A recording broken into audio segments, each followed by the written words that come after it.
Apologies. Apologies for the interruption. Something was wrong with something was wrong.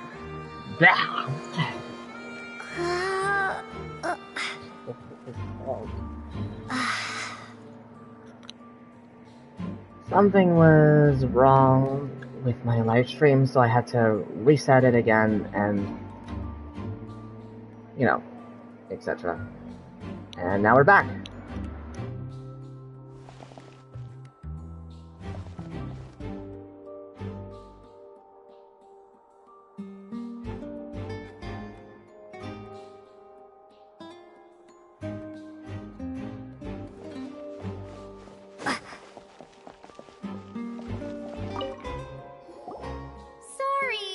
No one can freely enter or exit the Opera House at the moment. If you wish to leave, you must register your identity with us first. No, we're not leaving.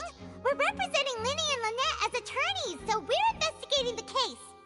Were you always guarding this entrance? Yes. After the Chief Justice gave the order, everyone coming in or out must undergo a strict inspection.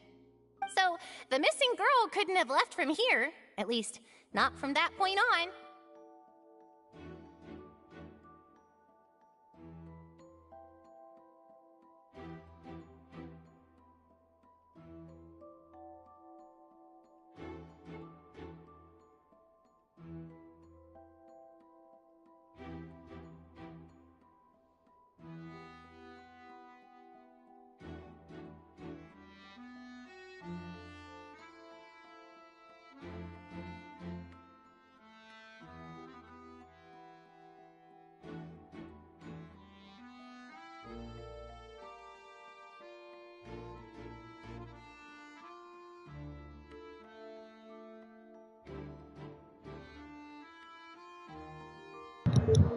What about during the show?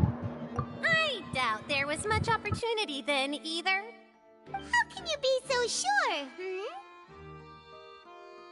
Well, because I was in charge of security near the entrance at that time. I couldn't see Linny's performance from here, which was quite a shame. Just my luck.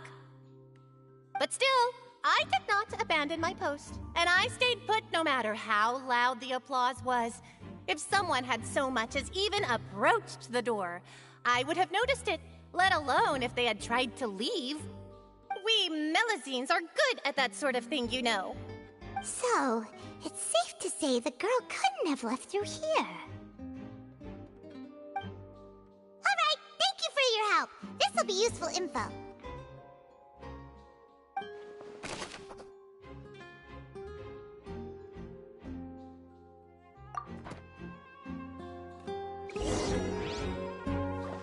Everything of note here at the performance venue. Paimon wonders how Linny's discussion with the guards is going. Let's go see, shall we? Ooh, things are getting interesting, huh? We're about to see how magic is made. Understood. Then I will be going with you. Just so you're aware, I will be monitoring your actions and making notes as necessary. Very good. Thanks for being so agreeable. I'd pull a rose out of my hat as a gift for you if I could. You may spare the pleasantries. I'm just doing my job. You've arrived. Who's this? Me? I'm Spina di Rosula's guardian angel. If you've got a problem, I've got the firepower. Sorry, I got a little carried away there. Call me Navia. I'm a partner of theirs, and will be helping investigate this whole situation. And these are my companions. Would you mind if they join as well? Fine by me. Oh, new helpers? I would be most grateful. Well, let's just say we're tagging along. It's not every day you get to see the secrets behind magic performed on such a large scale. I appreciate your kind interest. Come with me. We'll be heading below stage.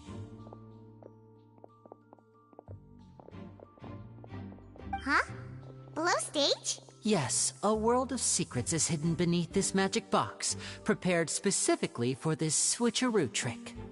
But before I reveal everything, you should have a look first. Notice anything strange here?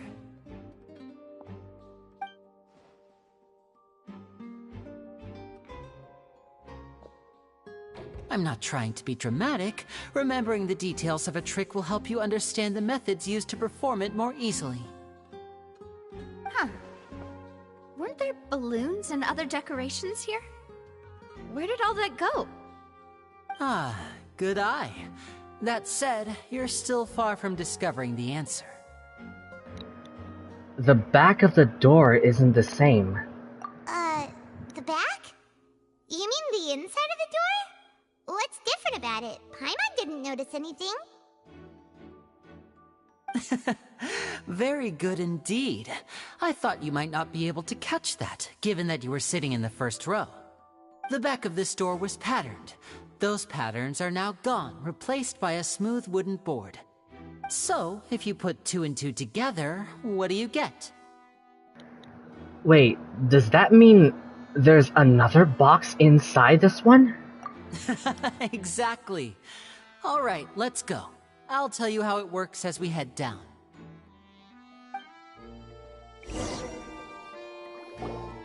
Oh, so there was a passageway under the magic box!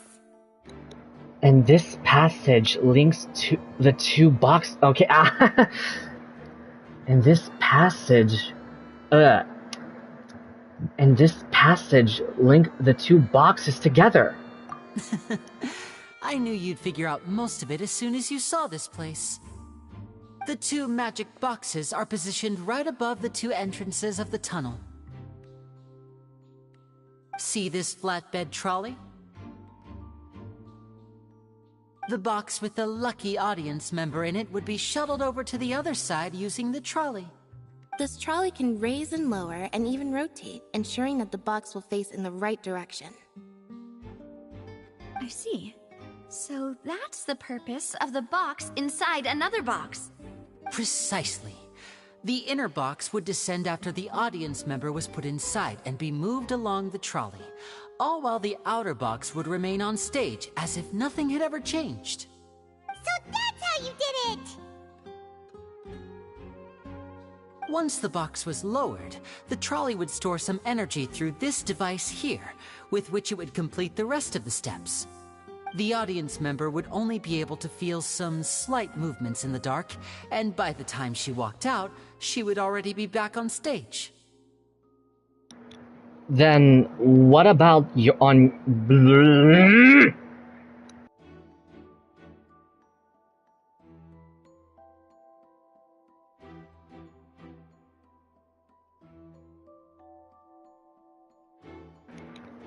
Then what about on your side of the trick? Right! You were talking that whole time, and you even came out for a moment near the end! Ah, yes. A phonograph operated by Lynette was used to achieve that effect. My assistant and I had already scripted our conversation beforehand. When the countdown began, I had already gone to the opposite box via a tunnel using that ladder. And what about Lynette? Where was she? I was in the mezzanine space in the back of the box. Oh, interesting! That's how we were able to coordinate Linny's lines with the assistant. And, by the way, I was the one who walked out of the box at the end. I mean, we are twins. All it takes is a change of clothes and no one can tell who's who. And that's my favorite part of this trick. Only Lynette and I can perform it. So that's how it all worked!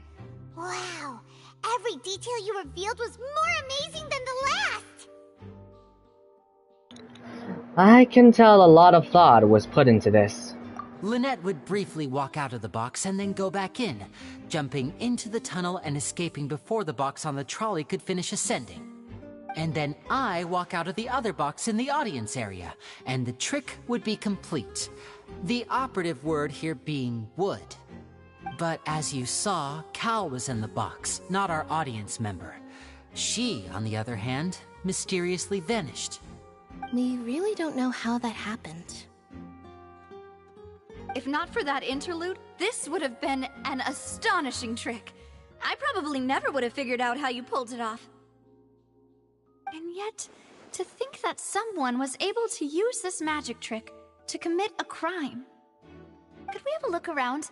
I think we can come up with some more leads. This is the scene of the crime, so Linny and Lynette are not permitted to stay here. I'll escort them back up. Yes, of course. No need to be so strict now. I won't disappear into thin air, you know. Thanks, everyone. We're counting on you.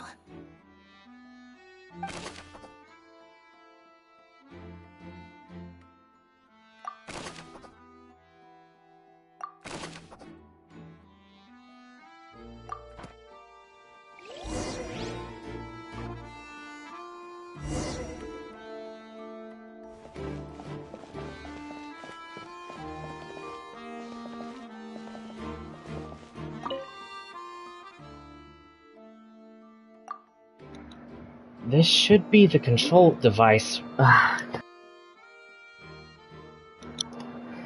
This should be the control device for the trolley. It seems to be able to operate automatically. Okay, next would be here. Oh, this one. This one. The floor is wet. Please be careful not to slip. Speaking of which, why would there be water here? Maybe it was for a trick? Oh, hi, my nose!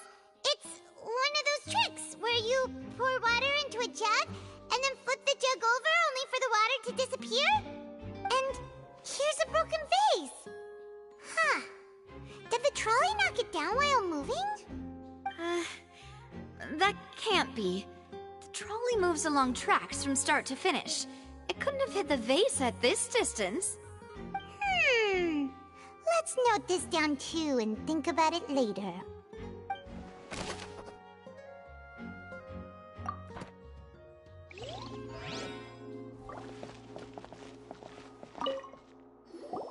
Oh, these are the clothes that the lady chosen from the audience was wearing, right?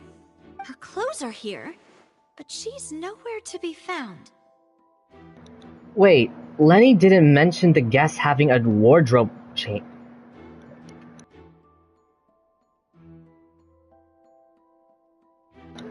Wait, but Lenny didn't mention the guest having a wardrobe change. Right. And do you really need to do that if you're kidnapping them? Ugh, this is so confusing. Paimon doesn't want to be a detective anymore.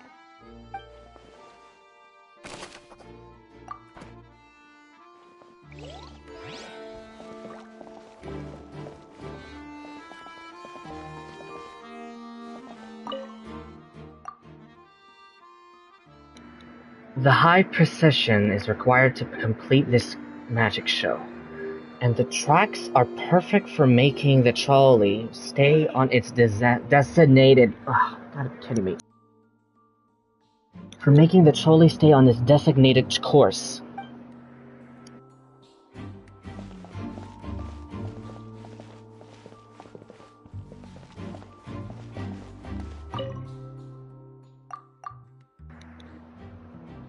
Okay.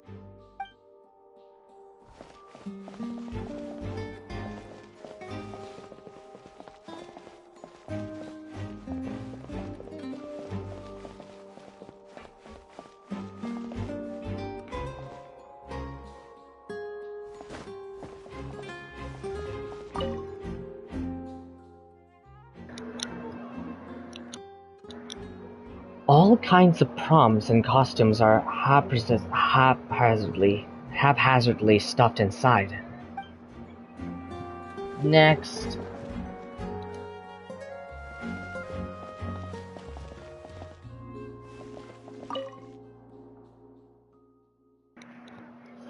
The trolley is crucial for transporting the magic box to the other side. The Curl Pit must have seen this to execute their plan. Sorry.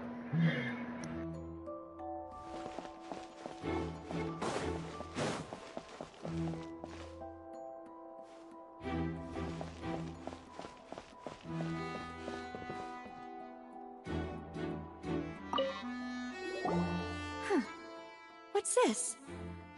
Looks like a hook tied to the end of a rope. Huh? There's all kinds of odds and ends here. Lenny didn't mention this earlier. Perhaps it was a prop for a different trick. But why would it have been left here? Whatever it is, let's make a note of it first.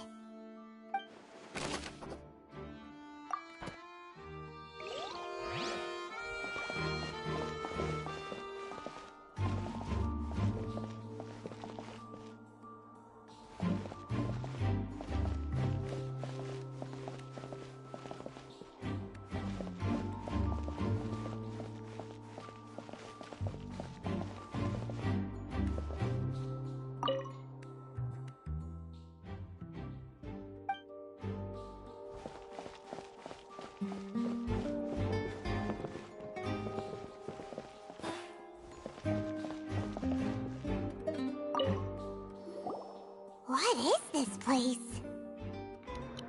Looks like a vent. It seems someone could fit through here. Huh. Could this have been the suspect's escape route?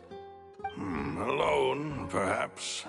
But if they had to pull another person with them, the space would be too narrow. But there are no other ways in or out of here. Other than those that go through the magic boxes. And Lenny and Lynette were in the 2 magic boxes. Oh, you're right! Let Paimon write that down.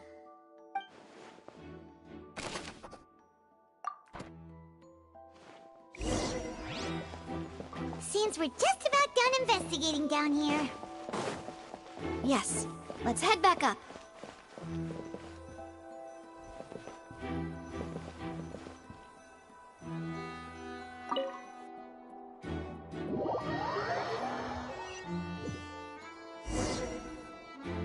Well, we've ascertained the state of the crime scene. Let's find a place to sort out our findings once Malus returns. Seems to me that there are several things that don't add up here. Apologies for the wait, demoiselle. So, what did the guards say? Did the criminal escape through the vent? They believe the odds of that are very low, since the vent leads to the Opera House's basement. The guards have checked the area carefully. No one left through the basement during the performance or after the incident, and no one was found hiding there. So the tunnels become like a secret chamber then! You know, like the kind you usually see in novels! It would seem so. The plot thickens. Halsey's disappearance and Cowell's death are both quite inexplicable. No wonder Farina was so confident in her accusation. All the current evidence points toward Linny and Lynette. In other words, the charges are very likely to be upheld unless we make some considerable progress. Charges and then trial. So if the charges are upheld, they'll announce a sentence? That's right. This is how a trial goes in the Opera House. During the proceedings, the Chief Justice and the Oratrice will hear statements from both sides.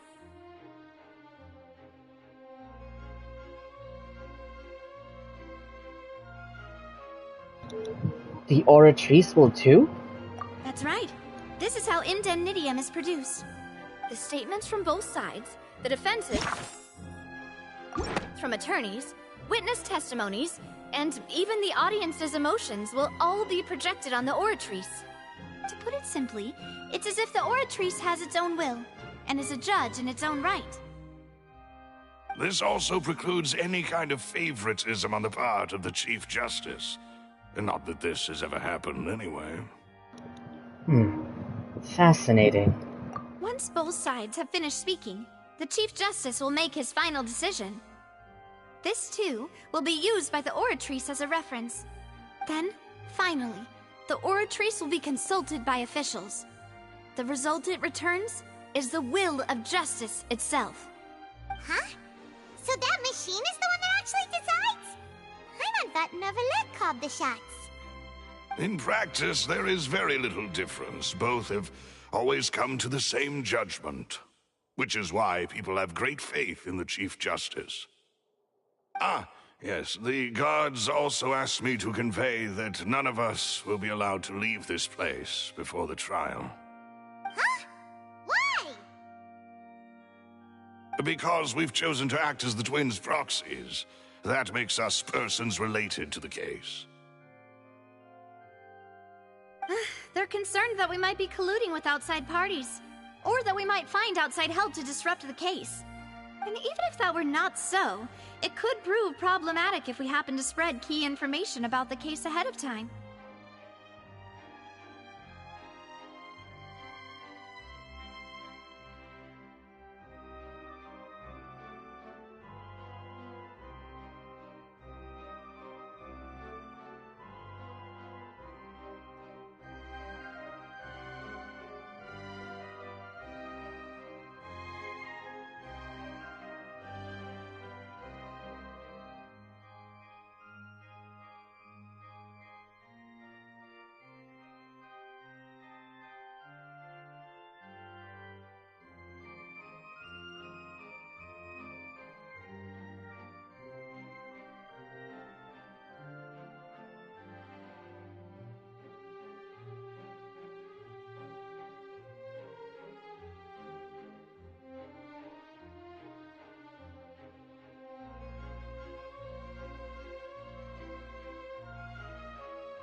I'm ready to break out at any time.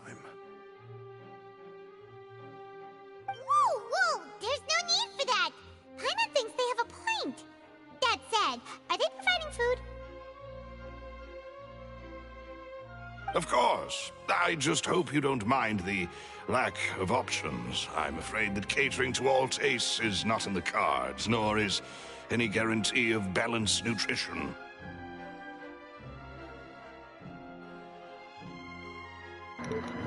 Now's not the time to be picky. In that case, let's just sort out our findings together here. Pity. I was hoping to take you to try some of Fontaine's famous desserts, too. I mean, what better way to properly think through our findings than over some tea and sweets? Huh. Breaking out suddenly doesn't seem like such a bad idea after all. Paimon.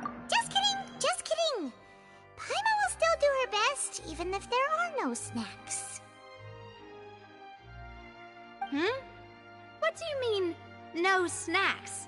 Of course we'll have snacks. If we cannot buy some, then we'll simply make some. Huh? Here? But how? Understood, demoiselle. Everyone, please come with me.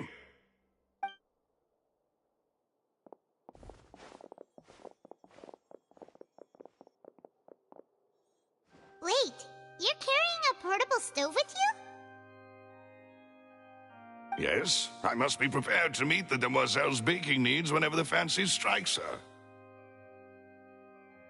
I have eggs, sugar, and almonds at the ready. Good work, you two. Then I'll get to it. Please sit tight for a moment. You'll get to taste my awesome snacks soon enough. These three are quite the interesting group. Must be a spina de rolis Ursula thing. French. It's hard to pronounce. And Paimon thought it smelled good while it was still in the oven. Hard to pronounce. Oh, it's even better Hard to now. pronounce. Paimon can't stop drooling. From the way you had these two guys carrying all that stuff around, Paimon thought you'd have them do more during the baking process. But you ended up doing the entire thing by yourself. Beating the egg whites, grinding almonds, everything. I was applauding. And I was giving encouraging smiles. That's not quite what Paimon meant, but okay. Paimon was just thinking, aren't you worried about getting your fancy dress dirty beating egg whites and baking like this? Well, I don't think it's carved in stone anywhere that fancy ladies can only read books, sip tea, ride horses, and play the piano. I just really enjoy making snacks. Don't underestimate beating egg whites, by the way. It's a real arm workout. You also need to beat them to just the right consistency, or your macarons will crack. Anyway, give these a try, fresh out of the oven. There's 3 for each of us. Only 3? Well, eating too many sweet treats might send all that sugar to your head. You wouldn't be able to think clearly about the case on a sugar rush, would you? Tea is ready to be served as well. This is Demoiselle's favorite, strong black tea with a floral fragrance that clears the mind and lifts the spirit. Thank you. But why don't you take a break as well? No need for concern. I'm merely doing as I should.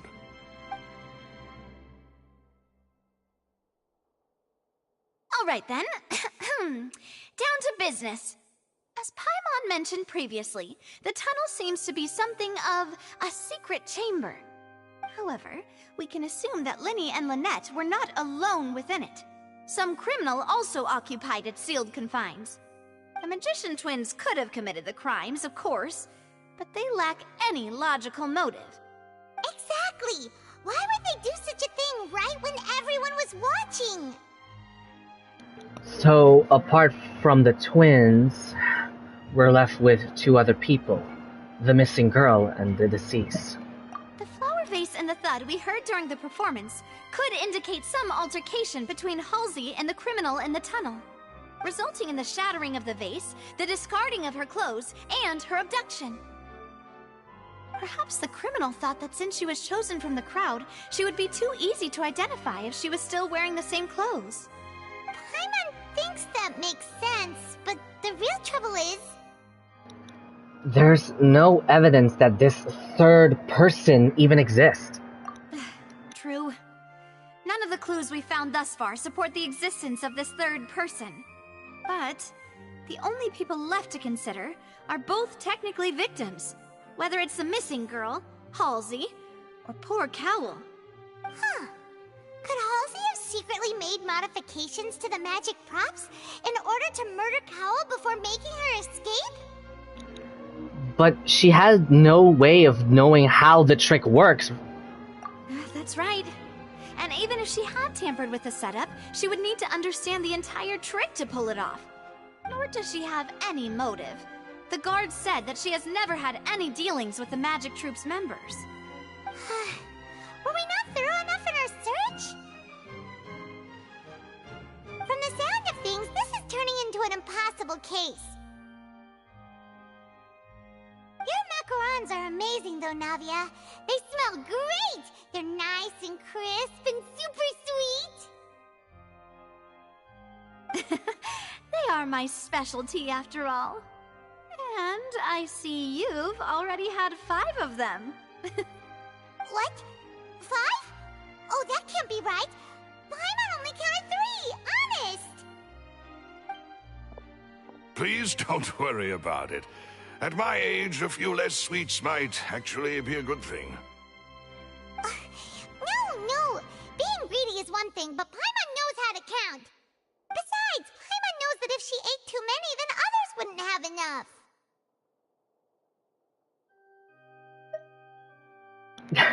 Oh, it's fine.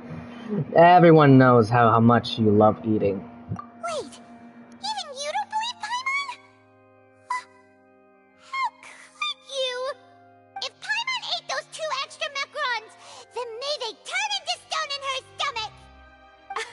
All right, we get it.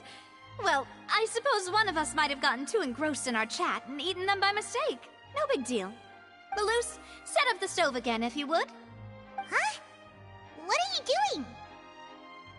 Making sure everyone gets 3 macarons, of course. Oh, there's really no need to do that. Exactly. We don't want to trouble you. As you wish, demoiselle. And I have the egg, sugar, and almonds. Well, this really is your hobby, huh?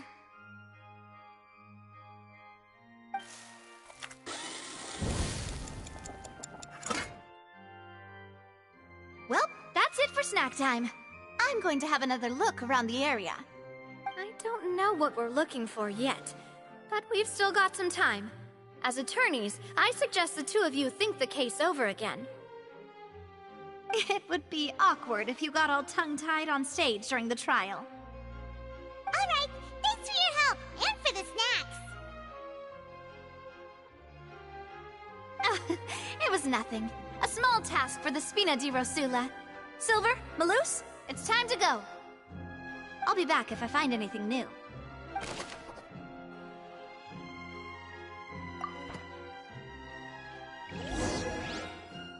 Alright, it's time to put our heads together. We've got to get our defense ready for the trial. Oh, it's probably gonna be a long and difficult case. There's no point in worrying about that now. We just need to prepare. Here, take Paimon's notes. They should help you review the situation.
I heard about the whole Nouvellette nerf. Wow. 1,600 just in 24 hours. Okay.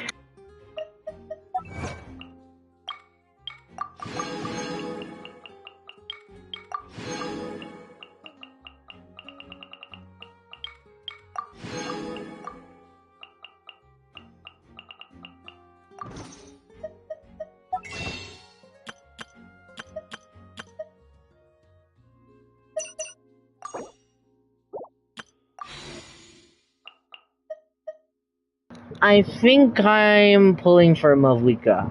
Yeah. When Natlin is shown.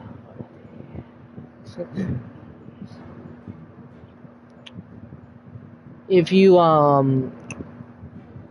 yeah, well, I'm pulling for Mavlika, the Pyro Archon, after finishing the Fontaine and the reunion, side story. The I think it was the Archon story with Lumine finally meeting her brother. We're going to Natlin. Ooh. I'm actually excited for this.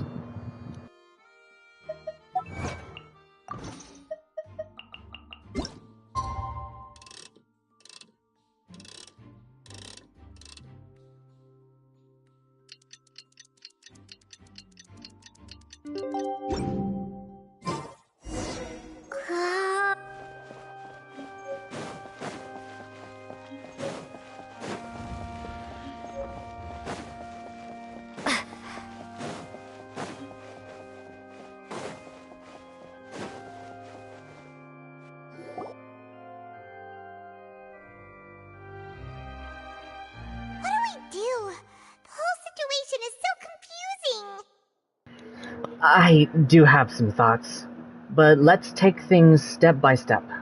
Good plan. Impossible things don't just happen. We'll get to the truth one way or another. Before that, let's see what we know. Let's see what we know about the investigation.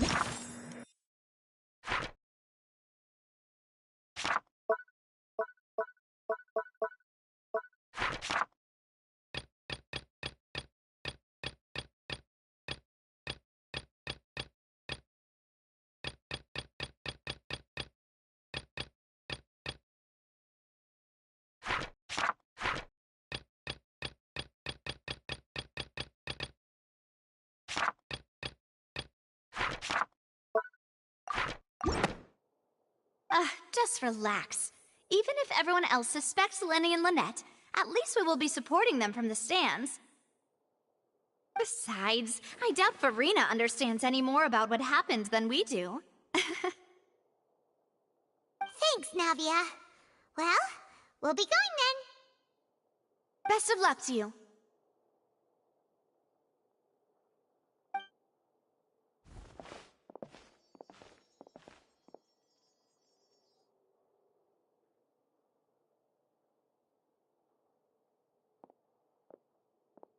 Ah, finally, you're back. Well, how did your investigation go? To be honest, you might be disappointed. No. We're already very grateful that you were willing to help. Well now, don't you all look disappointed. Don't tell me that your investigation came up empty-handed. That was to be expected, of course. The guilty can never produce proof of their innocence. But don't let that stop you. I shall be terribly disappointed should you, my most anticipated foe, concede so easily. I think a loud plane came in.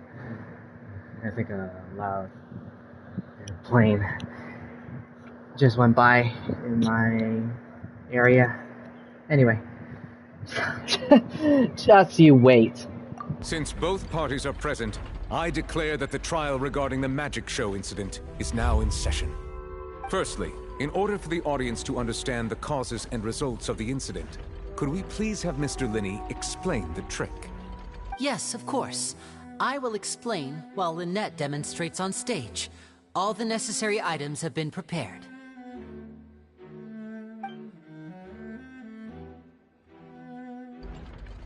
Thank you, Mr. Linney. In that case, I take your...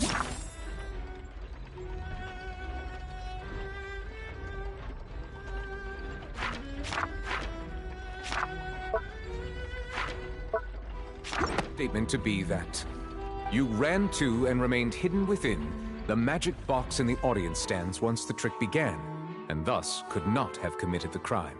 Is this correct? Yes, that's correct, Your Honor. In that case, I call upon the prosecution. Lady Farina, do you wish to refute his statement in any way? Why, of course I do. Allow me to take the first shot and break this case wide open. Mr. Linney is clearly lying. There is no way you could have been in the box the whole time if you were to abduct Halsey and murder Cowell. In fact, I'd say you were hardly in that tunnel at all. That is simply your hypothesis based on the presumption that I'm guilty. Oh, is that so? And if I may ask, what did you hear while you were inside your box? The roaring countdown of the crowd, of course. That's how I kept track of the time and built anticipation for the finale. And you didn't hear anything else at all? Nothing that might leave an impression of any kind? No, nothing. I see. But when the count reached 30 seconds or so, there was a thud. One so loud that I believe practically everyone heard it. Huh? Hey, hang on. Something's not right here. I know. Like, no one even heard the loud thud. They just were focused on the show. How could Lenny know? How could Lenny not know about that sound? Yeah, I'm sure he could have heard a noise that loud from inside the box.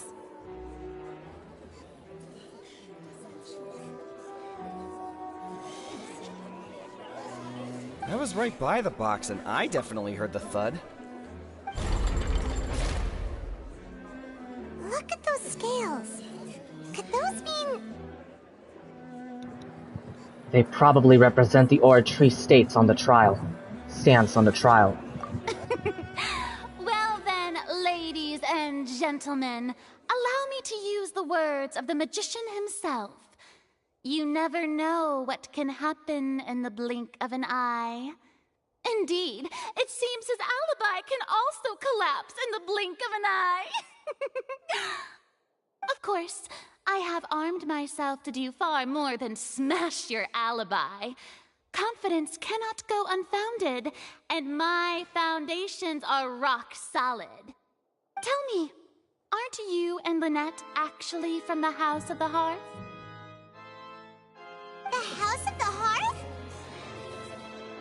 They're Fatui? No wonder they did something like this. So the serial disappearances were the Fatui's doing. Now it all makes sense. I've got a feeling that what happened on stage probably wasn't just an accident. That's irrelevant. Our identities have nothing to do with what happened. Indeed.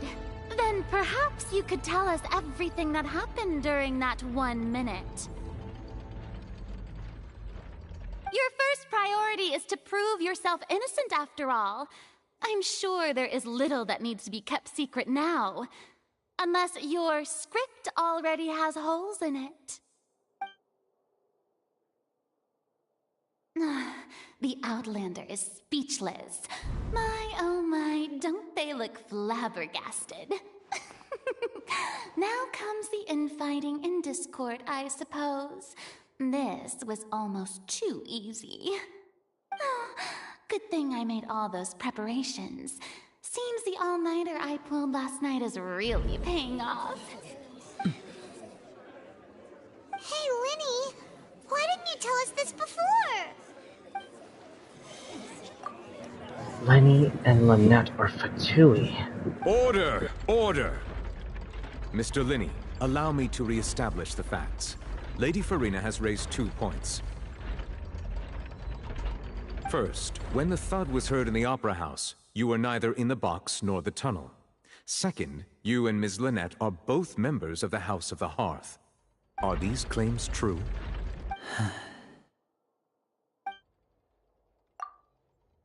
There's no doubt about the magicians. There's no doubt about the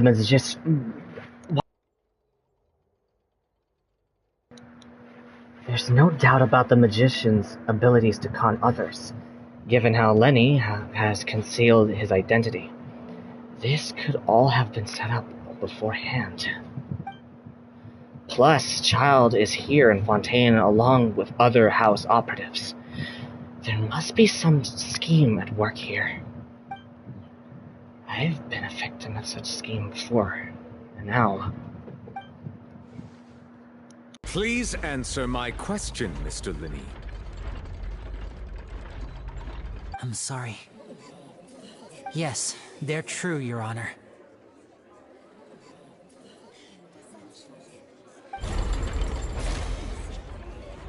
I knew it!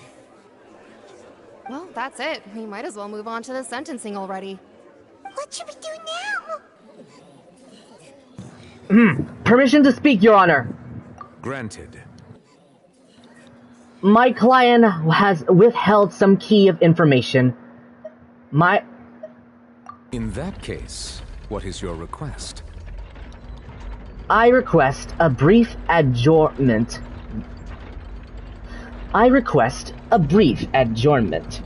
There are things that you must be discussed. Is that really necessary? They're already as good as guilty. The defendant deceived their own attorneys. What is there left to discuss? Order! Order, I say! Your request is reasonable, and we shall adjourn. This trial will reconvene in 1 hour. So you would stick to Mr. Linney's defense even after knowing what you do now? You certainly have more professionalism than I thought. In that case, my dear audience, let's allow the joy of victory to steep for a little while longer.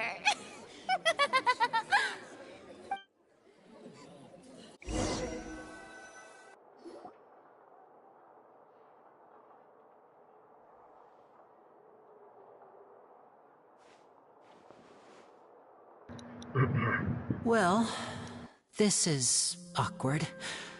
I didn't think the Hydro Archon would dig all that up. I'm sorry, Traveler and Paimon. Yeah, sorry.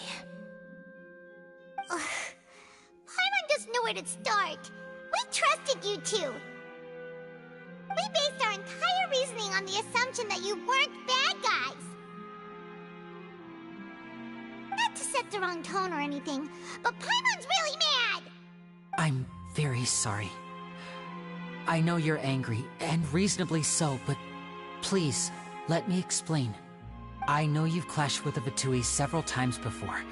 I wouldn't be surprised if just hearing the word is enough to make you upset. But our organization is very, very large, and the Harbingers have very different personalities and goals. Right now, we want to save people. As many as we can. That's right. I'm sure we're on the same page when it comes to this nation and the disaster that its people might face.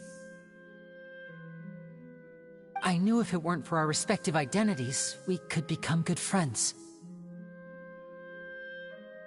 That's why I didn't wish to flat out lie to you, but chose to hide some details instead. The truth is very important, but being completely transparent about everything would see us spending more effort than we need to.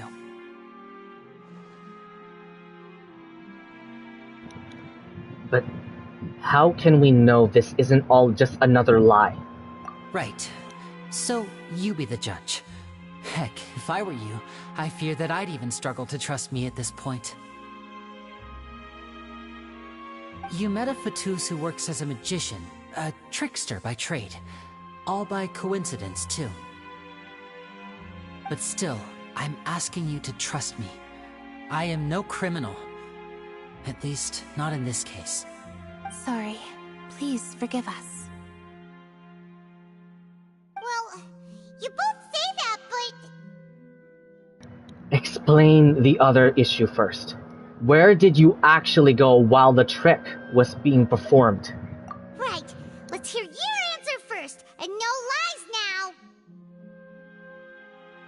Of course. I'll answer any question you ask. We've been trying to find out how the Oratrice operates. We want to know why it has a consciousness. Why can it deliver sentences accurately? During our investigations, we learned that the machine's core is beneath it. From that moment on, Lynette and I have been designing this box swap trick, with the objective of getting close to the core. Is that why you needed a whole minute? That's right. In truth, the audience would take about 75 seconds to count down from 60, while I would only need 15 to get to the opposite box.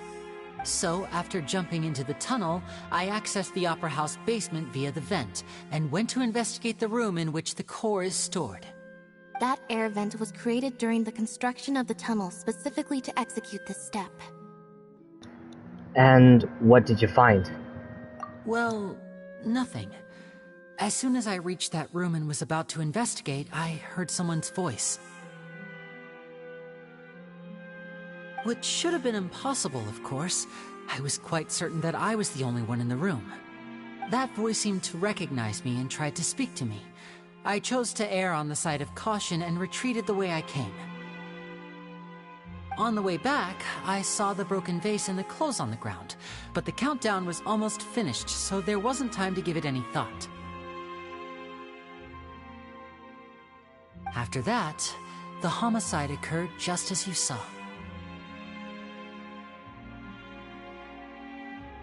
Well, that explains why you didn't hear the thud.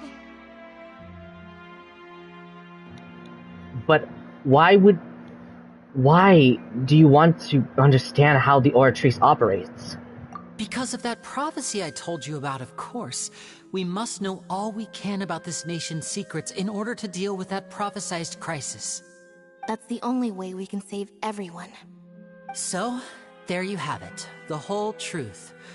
I swear, I didn't hide anything from you this time. It was never my wish to proceed under this cloud of mistrust either. But, like I said earlier, you can be the judge. If you want to leave because you don't trust the Fatui, there's nothing I can do to stop you. Well, Traveler, you decide. Paimon will follow your lead however you choose. I believe in the facts. I will defend you from these charges. Okay, thank you. Thanks for giving us a chance. The current problem is that the scales are tipped pretty badly against you two. If we want to refute the Hydro Archon's accusations, we're gonna need a seriously watertight defense. Actually, we already have the key evidence we need. Huh? The adjournments almost... Oh. The adjournment's almost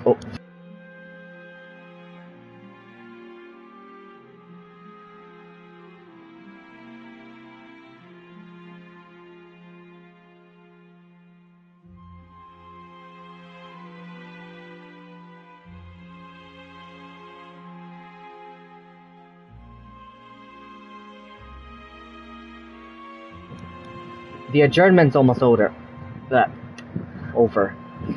The adjournment's almost over. Let's go back. Oh, Paimon thinks she gets what you mean.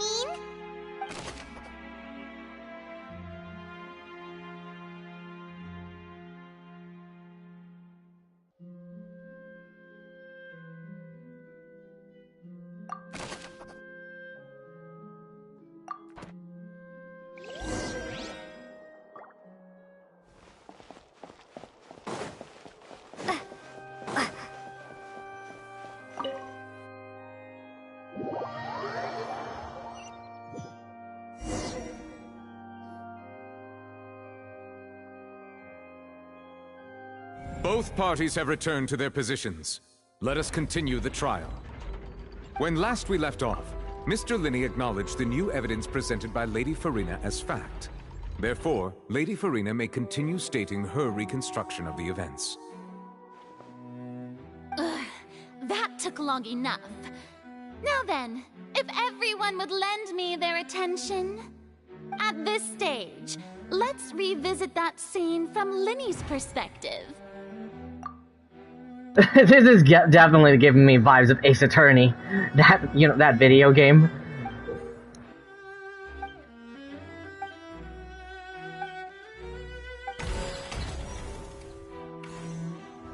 As the countdown began, he entered the tunnel.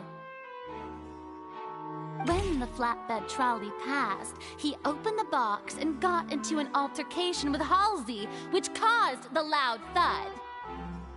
He did not realize that this sound could be heard by everyone in the opera house, which is why he claimed earlier that he could not hear the sound. Finally, he used the vase to knock her out, before making her change clothes to prevent others from recognizing her. At this time, Cowell arrived in the tunnel, having heard that strange noise, and caught Linney red-handed. So Linney proceeded to knock him out too before stuffing him into that box. Afterward, Linney passed the unconscious Halsey to his accomplice through the magic box in the audience stands, before operating the devices such that Cowell's death would be ruled an accident. And there you have it. That's the truth behind what happened. Does the defendant's side have any objections to Lady Farina's description of the events? Well, yes. The key to refuting Lady Farina is the order of events. What Linney experienced and what he saw.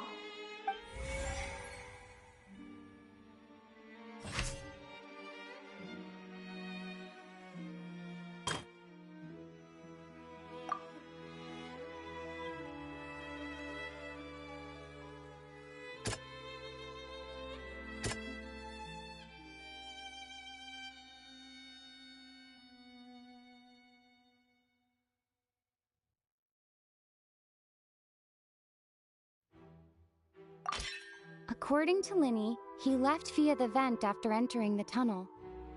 He couldn't have had that altercation with Halsey.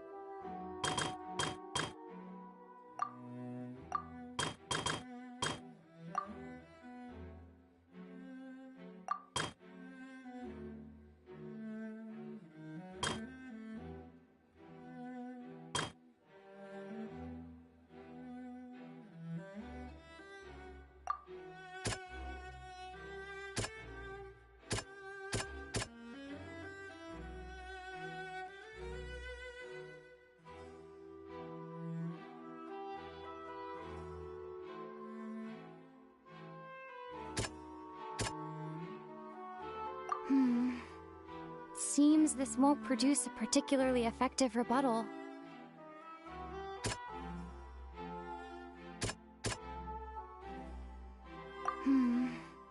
Seems this won't produce a particularly effective rebuttal.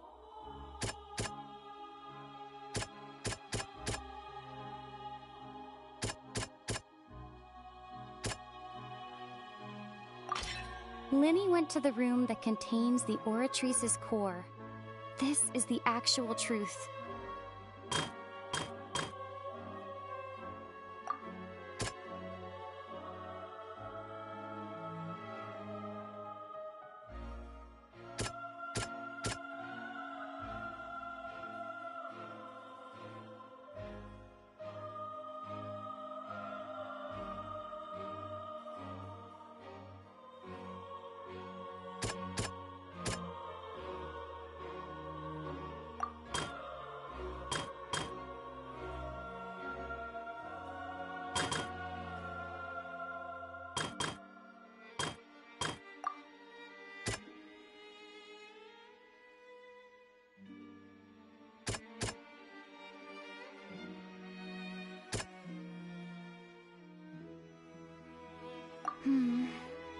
Seems this won't produce a particularly effective...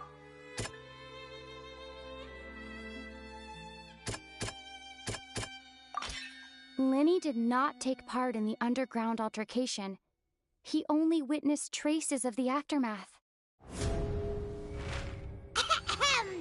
Attention! Ace Detective Paimon has something to say! When the countdown started, Lenny did indeed go into the tunnel. But he immediately used a vent to access the Opera House basement, which is where the underground core of the Oratrice is stored. Once he reached that area, he heard a voice in what should have been an empty room. Since he felt something was amiss, he returned immediately. The crime scene had already developed by the time he reached the tunnel again, and in order to complete the magic trick, he did not remain there for any length of time. Finally, he reached the surface, and that was when the accident happened from his point of view. Therefore, he's innocent!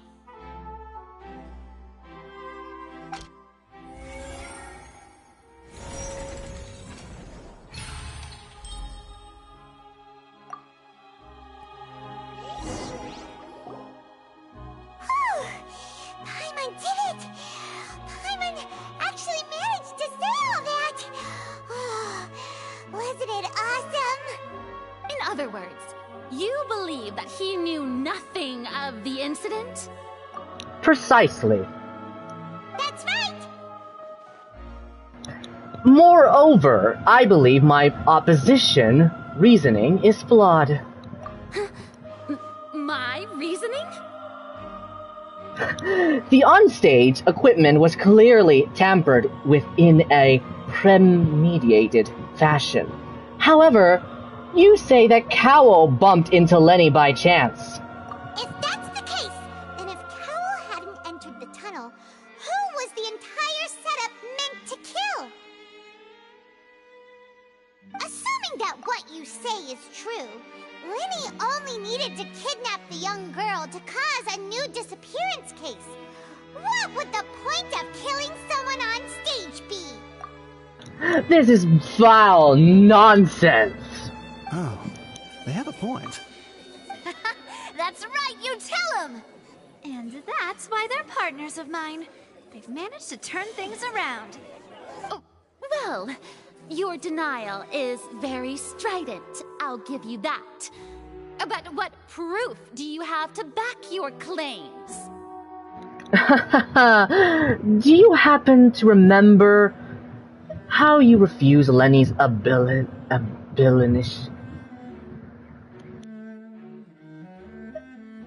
This is the only time I've heard of this. The only time I've heard. Anyway.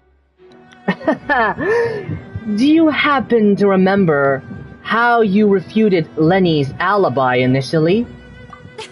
Of course I do.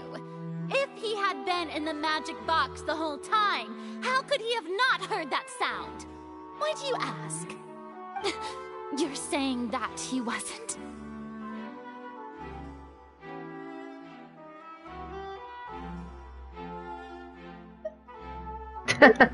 Your claim has also become a critical clue.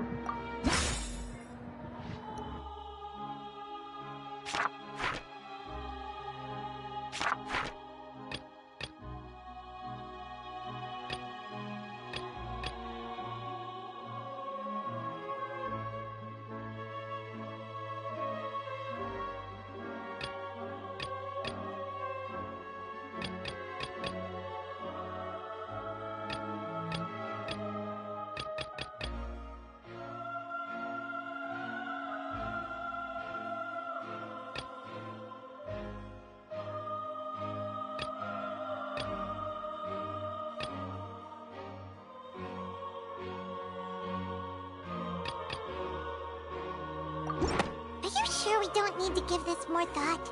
Paimon thinks there's something off here.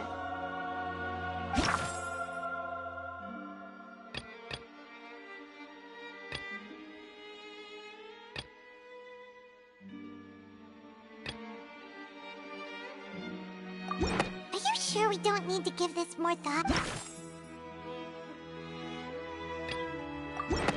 That's right!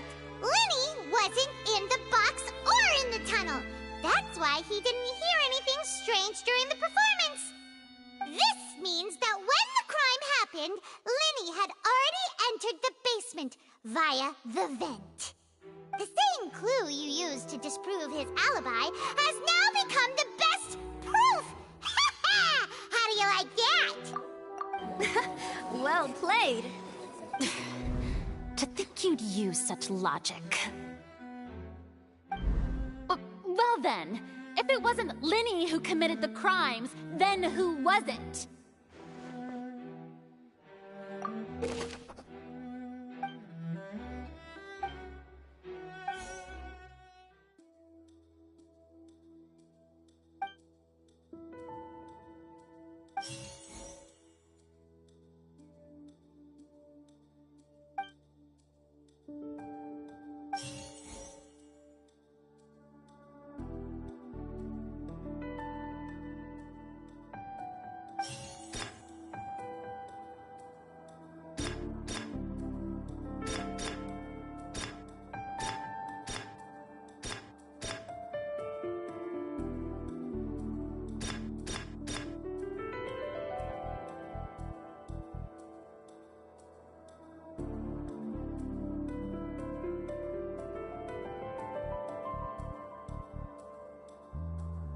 Could there have been a third person involved?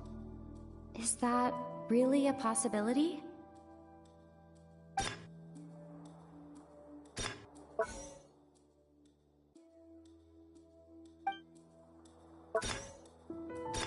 Halsey is the missing person and an ordinary audience member.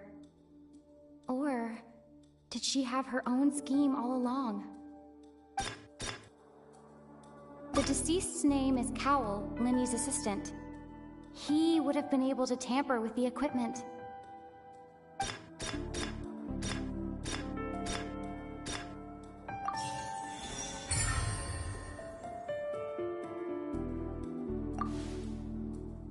Huh? That can't be right. Are you serious?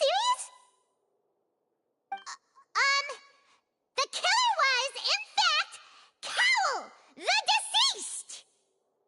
Oh, is that so?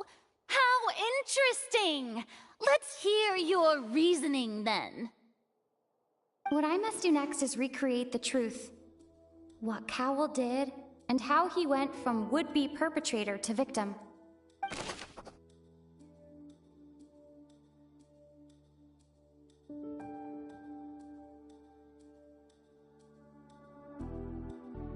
No one entered or left the Opera House through its entrances. So, where would the criminal have wanted to take Halsey?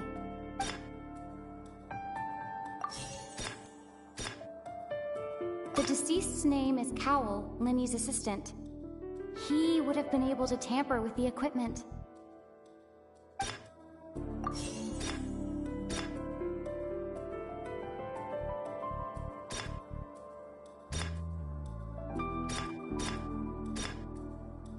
The deceased's name is Cowell, Linny's assistant. He would have been able to tamper with the equipment.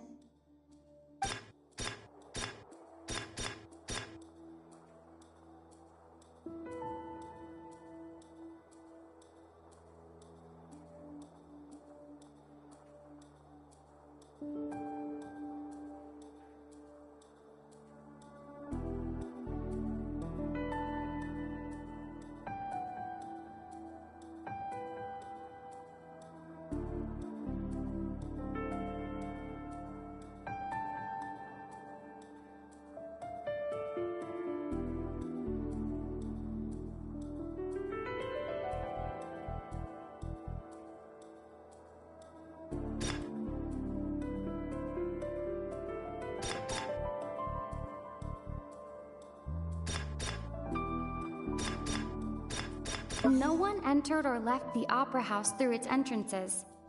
So, where would the criminal have wanted to take...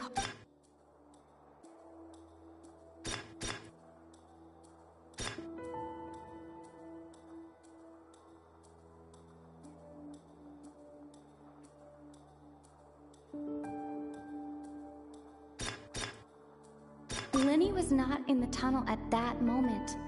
which gave our criminal ample time.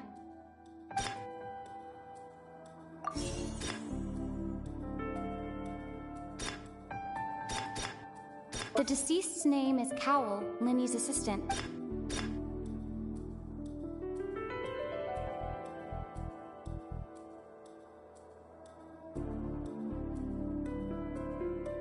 The sound we heard made...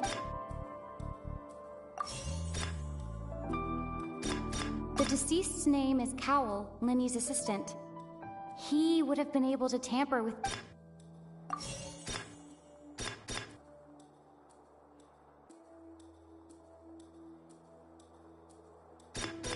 It would have been tough for both people to fit into that vent.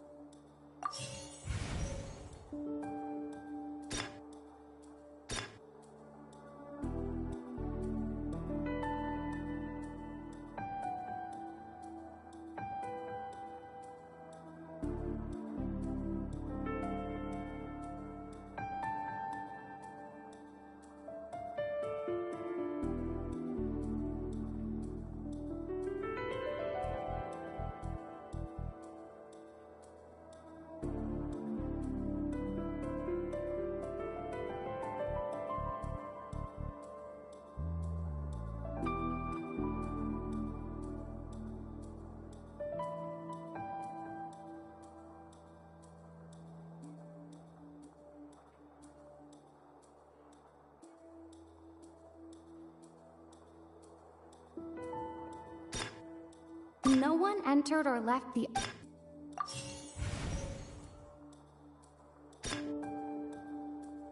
Halsey's clothing was in the...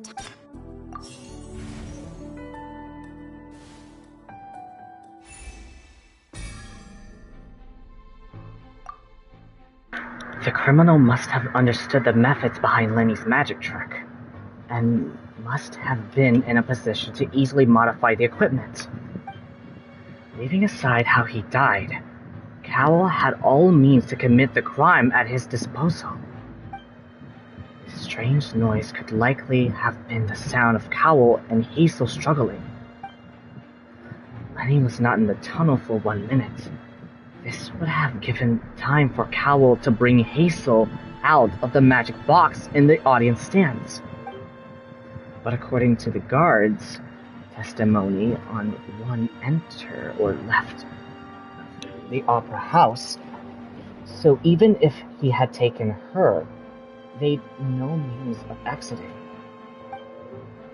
Exiting from the box would have been in full view of the audience, pretty much guaranteed that they would be discovered. What's wrong, Traveler? Are you still having trouble figuring things out? Where in the world did Hazel go? I see how it is. So this was all just a bluff. And here I thought you had something to show for it. But it seems you're still far from the truth. Look, since we're at a dead end, why not consider a different track? Just like the trick as it transpired, the end result must have been utterly different from the magician's initial design. If only we knew how Halsey disappeared. Well, that would be nice, but the tunnel only has 3 exits, and none of them seem very likely. And it's not like this is a magic trick where you can just make a real live person disappear. You know, like you did from that water tank, Lynette. Magic. Escaping from the water tank. Wait, could it have been... My interruption, dear opponents. But do you not see that the crowd is growing impatient?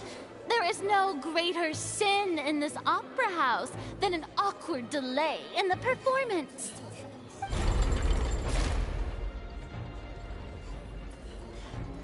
If the defense is unable to make further effective arguments, we will move on to the next stage of the trial. Hold on a second! Lenny was not in the tunnel at that moment, which gave our criminal ample time. The sound we heard may have come from a clash between the missing Halsey and the criminal. The deceased's name is Cowell, Linny's assistant. He would have been able to tamper with the equipment.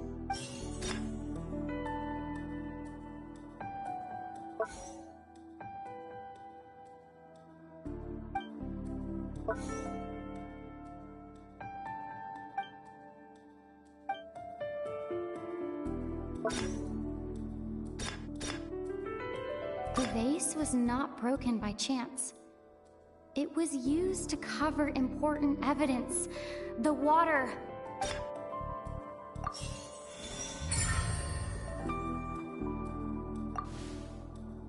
Oh, Paimon gets it! It all comes together if Halsey disappeared instead of being kidnapped. Lynette escaped from the water tank, vanishing gradually and leaving only clothes behind. If there's a similar method where a person could be transformed into water... Oh, just a moment, please. I do hope you know how preposterous you sound at the moment. How could a person ever be transformed into water? This is reality we're talking about here, not some magic trick. I request that we examine Cal's personal effects. We might find something there. Must we really? I should think that of anyone. Your friend Linny already knows this truth very well. Magic tricks are ultimately just illusions and misdirection. But Halsey's disappearance is very real. We're talking about two completely different things. Even so, I trust the Traveler's judgment. The truth must be out there somewhere. Perhaps some new line of reasoning may open if we try to gather all the focal points that don't make sense. Since Cal was the deceased, we haven't placed much attention on him. But given that we aren't making much progress with the case, it wouldn't hurt to have a look at his belongings, would it? People really do come up with all sorts of harebrained schemes when at the end of their rope. The way I see it, your suggestion that we broaden the scope of our investigation is nothing but a tactic for stalling the trial.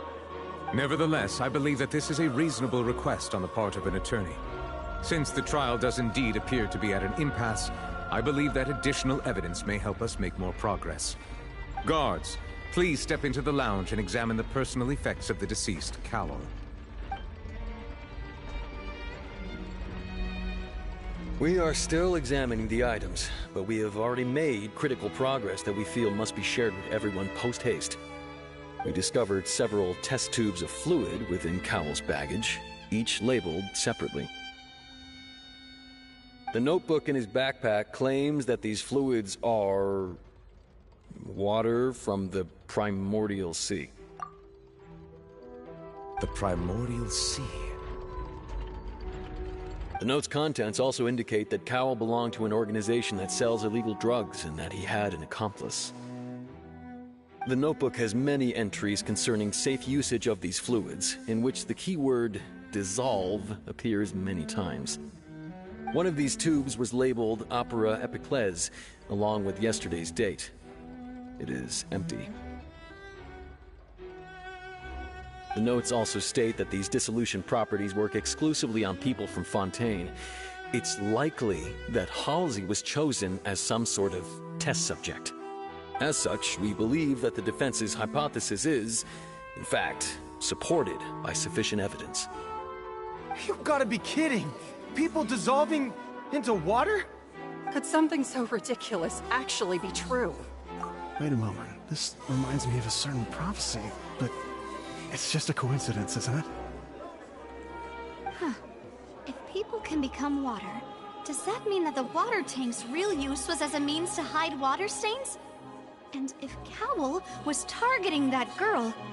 Wait just a minute. Could that mean... You two, with me, quick! Demoiselle, wait! What about your partners? Let's go. Just trust me. Order! Order! It is undeniable that further examination of the deceased's personal effects has yielded some surprising results, but we cannot yet verify the veracity of these clues. Still, let us assume that these clues are indeed authentic, albeit with the understanding that Ms. Halsey has yet to be found. Guards, please continue examining the items along these lines. Mr. Linney, it appears your hypothesis is supported by the evidence, so please continue speaking. Of course. Thank you, Your Honor. If we uphold this hypothesis, I believe that many of this case's seemingly unrelated clues can be connected together. Right! Like the metal hook! That one didn't make sense at all. Let's think about this. Cowell's methods must have something to do with that water from the primordial sea.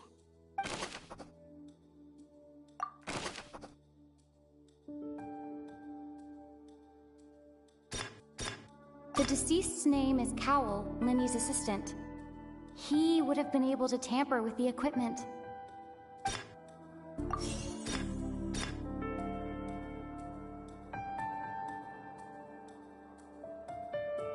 Now it seems like the hook rope was not meant for another magic trick, but was instead some form of triggering mechanism.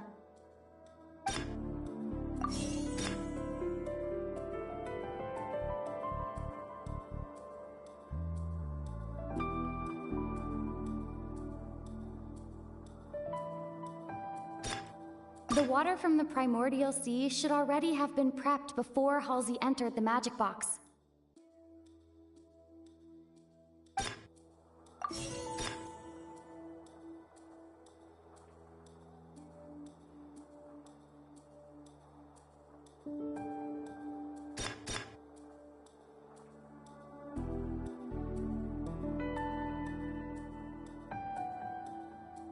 I remember there was something else within the inner layer of that box.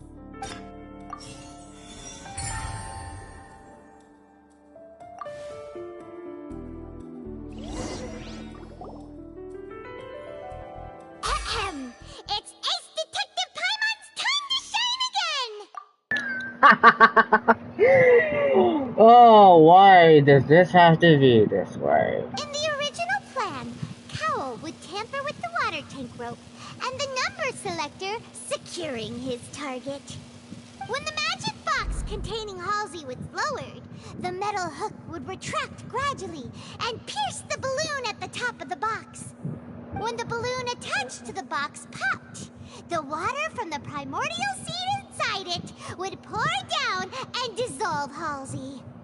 Afterward, Cowell would enter the tunnel and break the flower vase to conceal the water inside the tunnel, with the remaining evidence being covered up by the water tank on stage.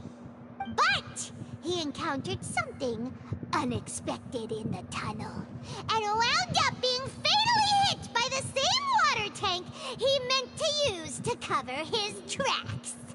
Huh. That does make sense. That actually links together a lot of the more confusing pieces of evidence.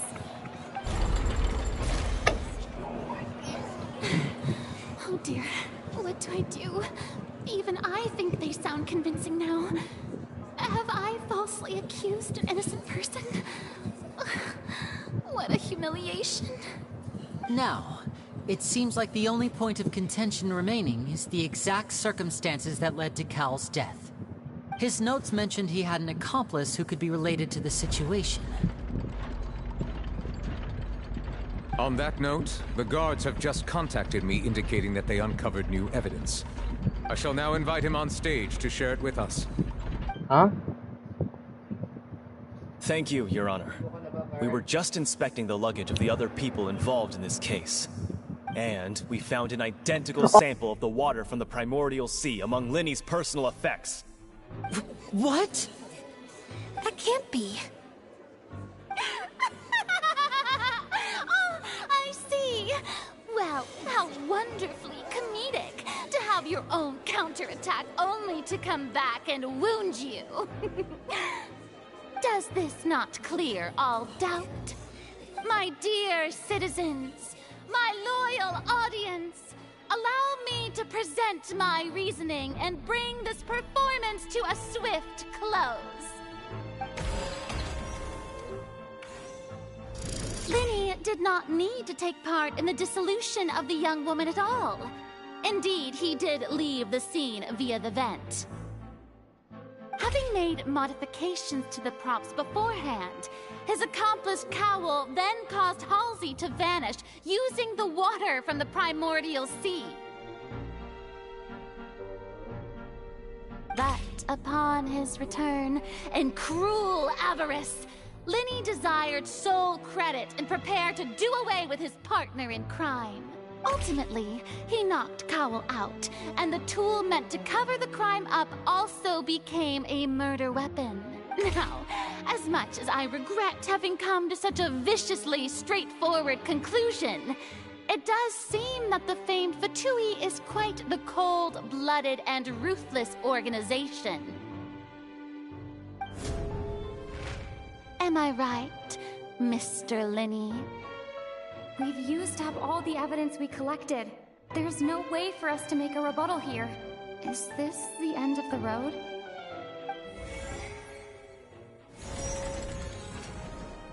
Oh no!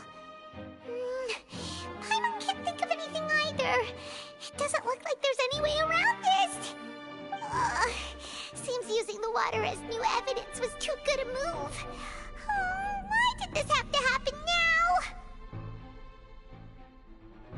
I think we've all seen enough now, and we have ample witnesses to my flawless reasoning.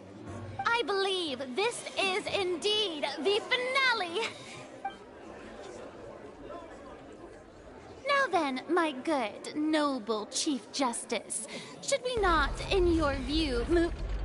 Excuse me, everyone, but I must interject. Miss, I must ask you not to shout, and to respect the ongoing legal proceedings. Oh, come on. Don't be hasty. I have a good reason for interrupting, you know. Now, would anyone here like to take a little break from all this debate and see a little magic? I'll show you an amazing trick. One that can bring a young woman who has disappeared back in the flesh, right before your very eyes. Please, do the honors, Mr. Linny, if you would be so kind. What in the world is she saying? No offense, miss, but miracles like that are beyond my scope as a magician. Come on now, don't be silly. Magic is all about misdirection, isn't it? It often conceals the truth while presenting a fascinating illusion. But once everyone believes the illusion, can't magic reveal the truth to them once again? And wouldn't such a trick be the most marvelous finale to today's performance? Come on, Linny and Lynette. Give it another go. Don't worry. Spina di Rasula has made the necessary arrangements on your behalf. But, as the magic makers and stars of the show, I think I should leave the final performance to you. I understand.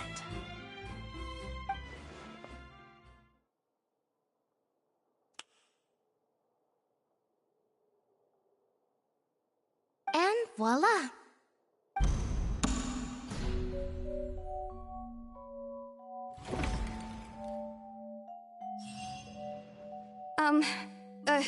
Sorry for the interruption. Wait, isn't that Halsey? So the whole thing about people dissolving wasn't true after all? To be clear, I'm only here because this person told me that if I testified, the merit of doing so would lessen my sentence. I was hiding outside this room listening to the proceedings because I was afraid that I would be the one put on trial.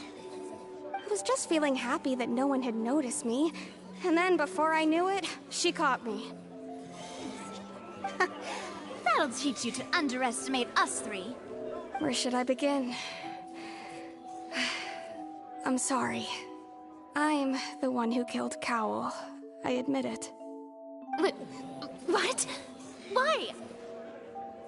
Firstly, my name isn't Halsey. It's Lillian, and I'm originally from Mondstadt. I heard that Linny's show was gonna be a real thriller, but I missed the chance to buy a ticket, so I stole one. That's how I make a living. I steal stuff here and there. And I'd never been caught before. But I was noticed at the harbor a few days ago, and I barely got away. Lenny was the one who caught me in the act. Hey, no wonder you look familiar. So you were the thief. Liddy even mentioned that you were pretty skilled. Well, and I thought that would have been the end of it, but then the number selector chose me. He even mentioned the Fortress of Meripede. That's a prison, isn't it? So you can imagine how shocked I was. I thought he was onto me for sure. So I played along with the show while looking for an opening to flee, but then I got water poured on me for no reason, and then someone jumped into the tunnel to nab me. I wasn't going to take that lying down, so I knocked him out and stuffed him into the box. There was nowhere to run from there, though, so I had to change my clothes and hide in a box containing performance costumes. I slipped out after the first guard arrived at the scene and continued hiding inside the opera house. Can a person even hide in there?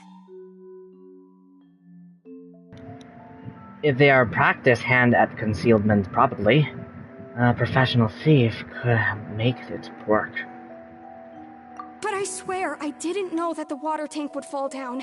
Really, I swear it. Had I known that, I wouldn't have put him in the magic box.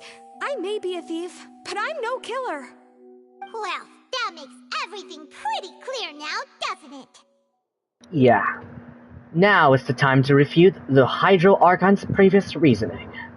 This time, we need to tell the entire story from Lillian's perspective.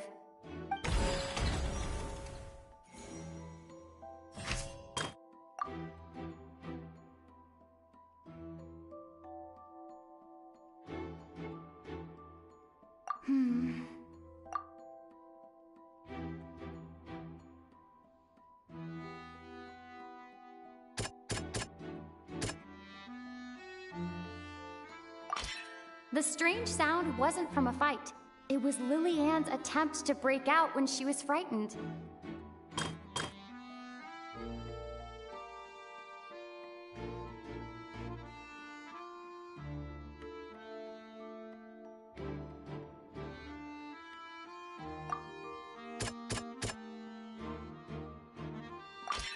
The flower vase was not broken to cover anything up, but was smashed during the struggle between Lillian and Cowell.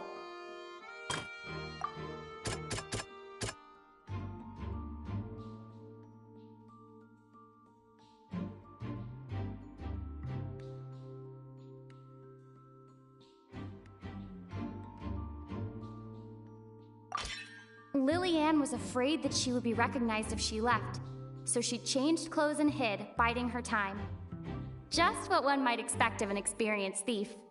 And it's Ace Detective Paimon time! Ace Attorney. Having been selected out of the blue, Lillian panicked.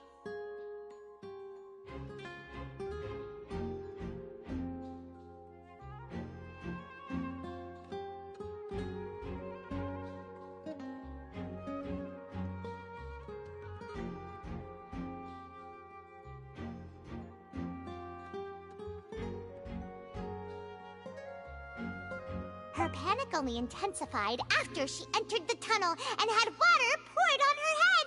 So she kicked the door open, producing the thud we all heard. Hearing the commotion, Cowell leapt into the tunnel, only to discover that Lillian had not dissolved.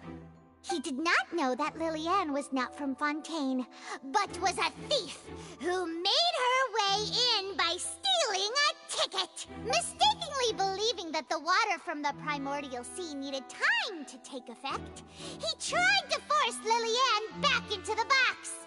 The two broke the flower vase during the struggle, but Lillian came out on top, knocking Cowell out and putting him in the box. With no way of escaping, she changed her clothes and hid in the costume trunk until the performance ended.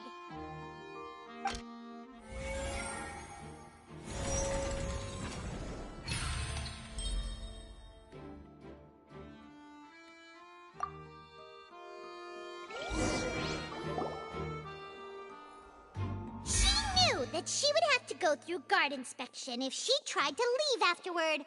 So, she has been trapped in the Opera House these last 2 days! She had already become desperately hungry by the time we were chatting over macarons. So, she swiped 2 of them right under our noses. Talk about a sneaky thief. At this point, all the events that happened in the tunnel have now come to light! Ah, so that's the whole story. Bravo! Bravo! Now then, Lady Farina, do you wish to speak against the defense's statements? Ha! Lots of words! Please answer the question, Lady Farina. Also, if I may add, the trial has not yet ended. As such, I request that the prosecution not leave the room before the proceedings have concluded. What? Are you reading my mind now? No, I have no further arguments. I admit defeat. But really, could you at least have left me with some dignity? Wow, look at that! She's like a deflated balloon now! If there are no objections, then as the Chief Justice of Fontaine, I shall once again repeat the full sequence of events. The actual perpetrator of the serial disappearances, Cowell, selected his next victim from the audience reservation list. With some modifications to the selector, he could ensure that the pre-selected young woman would be chosen. To cover up any evidence while committing the deed, Cowell thought of allowing the water tank to fall, which would conceal the water left behind after the young woman was dissolved. He also tampered with the rope suspending the water tank, using the fireworks at the end of the performance to cause the tank to drop and hide the watermarks. He poured the water from the primordial sea into a balloon during the preparation of the magic box, and stuck it to the box's lid. Finally, he passed the prepared hook on a rope through the gap in the magic box's door when bringing the young woman to said box.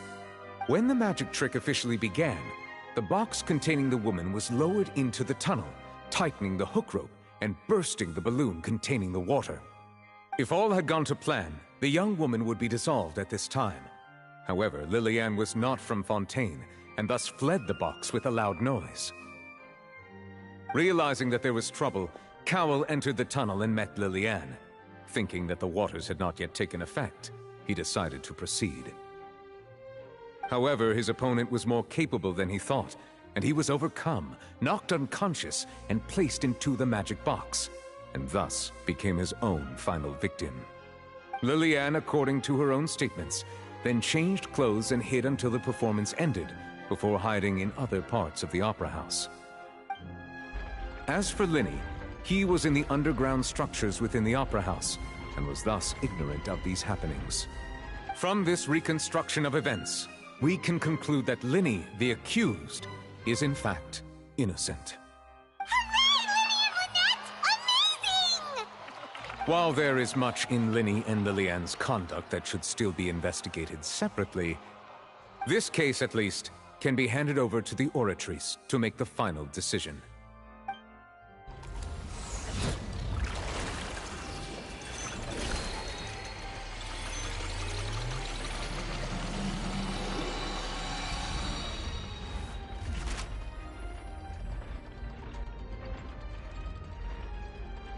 As such, Linny and Lynette are officially declared not guilty.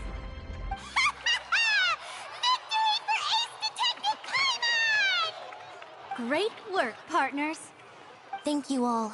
Thank you so much. Let's not celebrate just yet.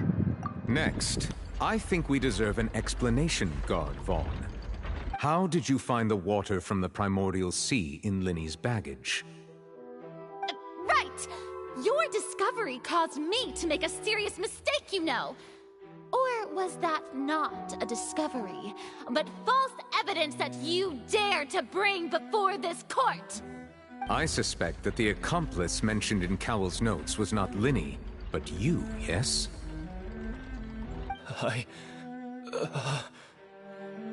I'm sure you know what you must do to lessen your sentence. Speak quickly!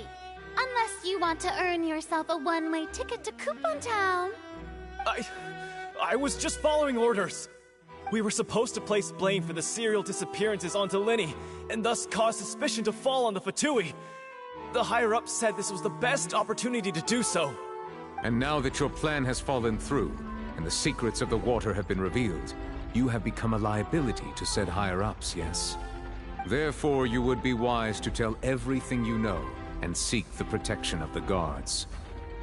Yes, I'll tell you everything I know. Our boss discovered that the water can cause people to dissolve. It can also be made into a potion, which when extremely diluted, can cause people to experience unforgettable exhilaration. We've been in this business for a while now, and have made decent mora off it. The disappearances were also the boss's idea. I mean, this is the boss we're talking about. The... What the...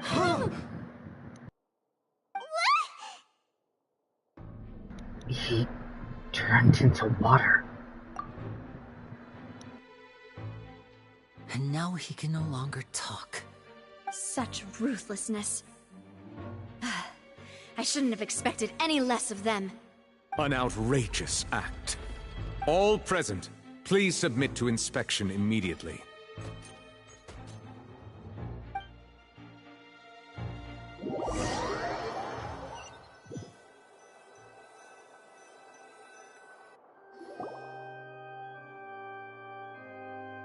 So, we're just going back now? The problem seems to be... The problem seems to have been solved for now. We're not needed here anymore. That's true, but... Traveler, Paimon! Please wait. Lenny... I know you may not want to speak to me right now. Maybe you don't even want to look at me. But still, let me thank you again for defending me to the end, even after you learned that I'm a member of the Fatui. I just wanted to be sure.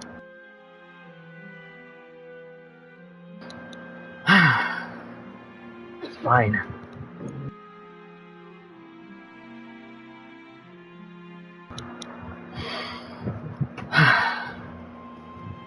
I just wanted to be sure that we're square.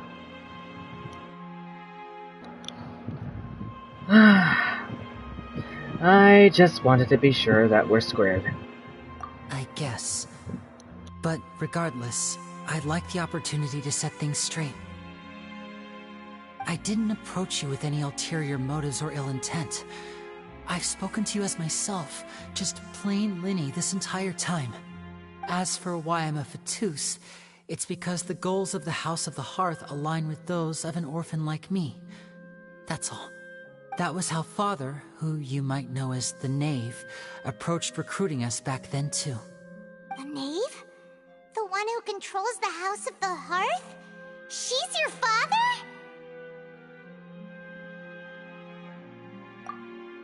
Surprisingly a weird title, considering she's a woman. That's right. And since we're here, I was wondering, would you mind hearing a story? It's about my past.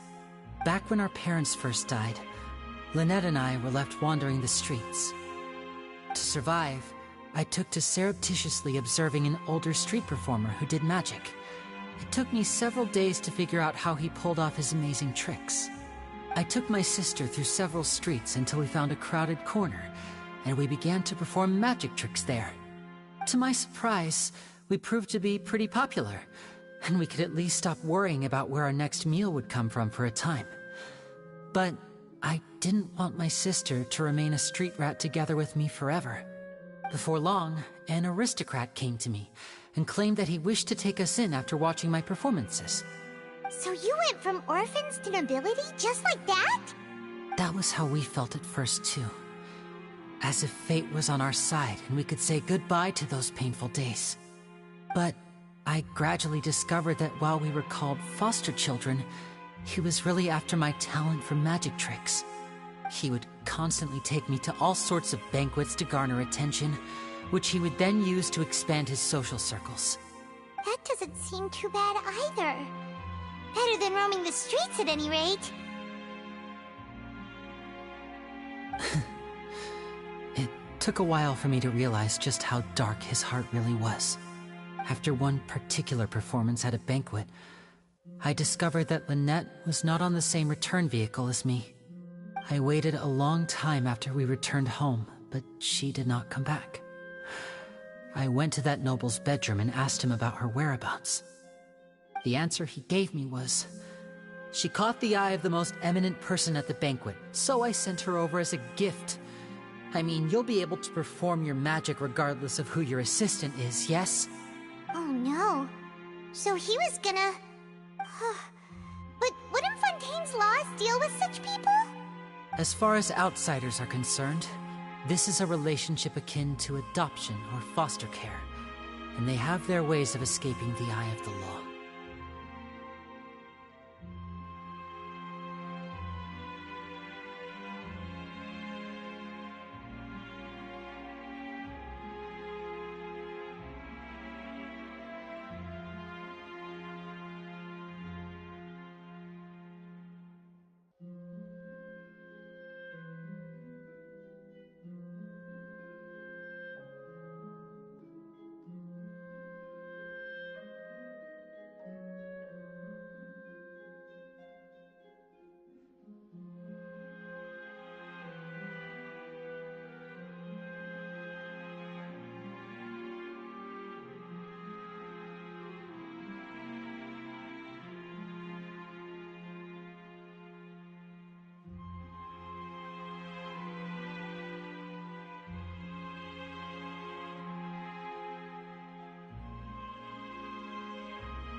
Villains.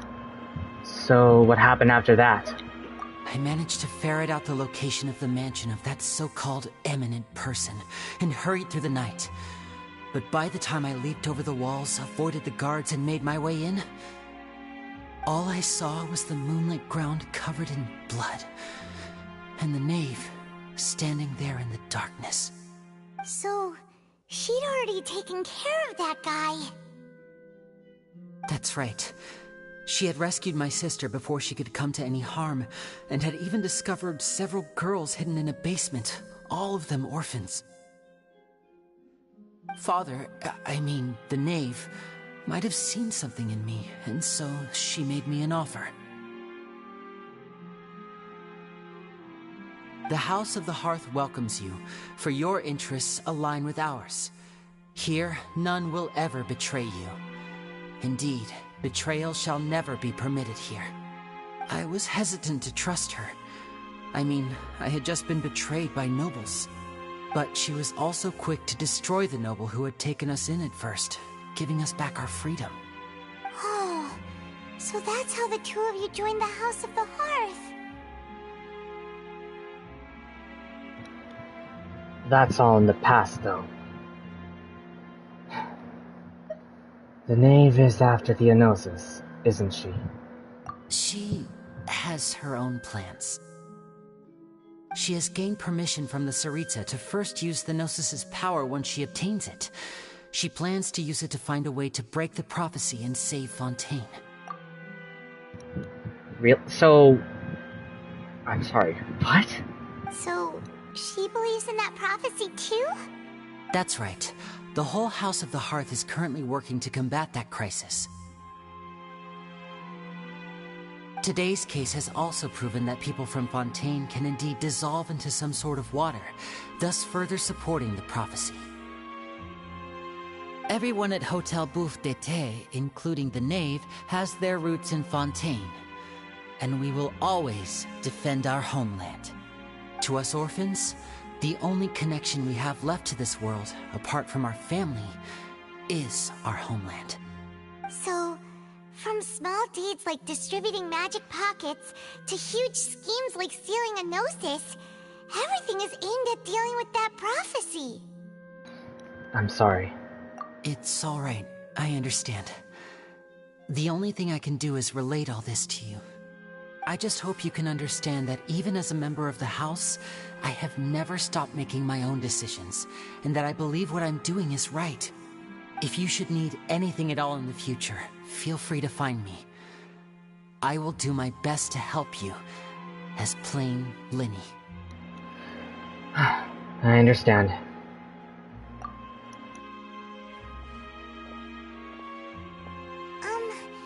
Bye, Linny!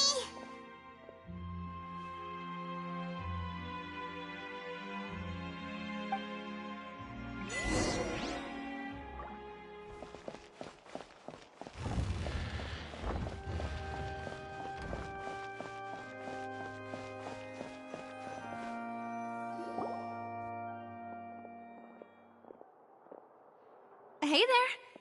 What was with the disappearing act you pulled right as the trial ended? Were you looking for us, Navia? Well, this whole thing isn't exactly over, is it? I do feel that we're getting closer to solving the serial disappearances case, though. Don't you think so, too? Well, I'm sorry, Navia. Huh? What's wrong, my dear partner?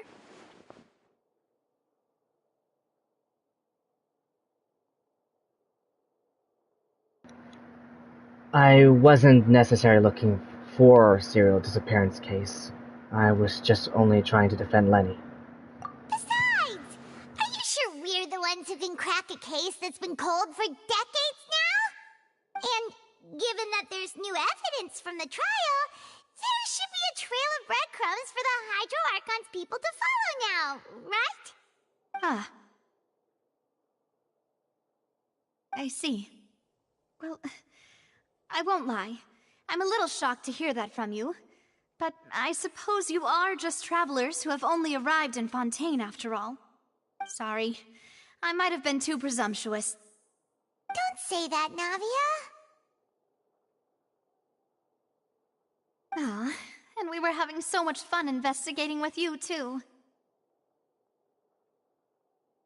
It was like having new waters flowing into a stagnant mire, causing new hope to spring forth, and the reflection in the murk to become clearer. Sorry about that. I'm a bit prone to nostalgia. Don't mind me. Wait, shall we have a farewell meal? You know, to commemorate our time as partners? Huh? Do we really need to get that formal? Well, guess you really did treat us as partners, huh? Well, I'd just like to have a proper ending to every important memory. That way there are no regrets later. Anyway, it would just be a meal, so it shouldn't take up too much of your time. Well, if you say so. Let's go have a... Well, if you say so. Let's go have that meal then. You don't have to twist Paimon's arm. If Boss Navia's treating, count Paimon in! Oh, wonderful. In that case, why don't we return to the Court of Fontaine and head to the Hotel de Bourg? I believe we'll make it just in time for dinner. All right then, let's have our farewell meal!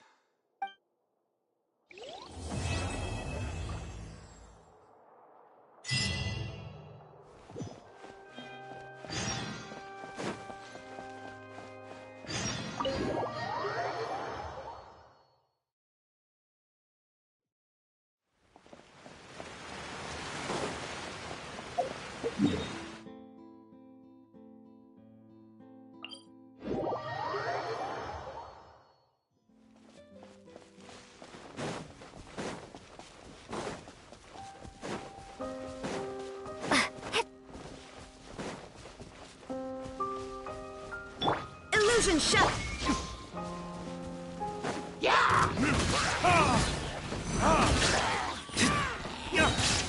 Time for retribution!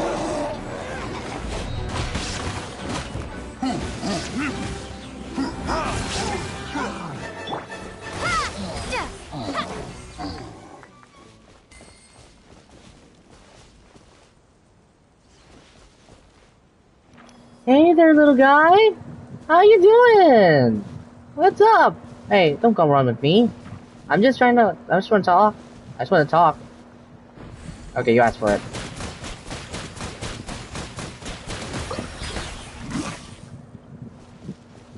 I just want to have a talk, that's all. Please? Please? Please? Please?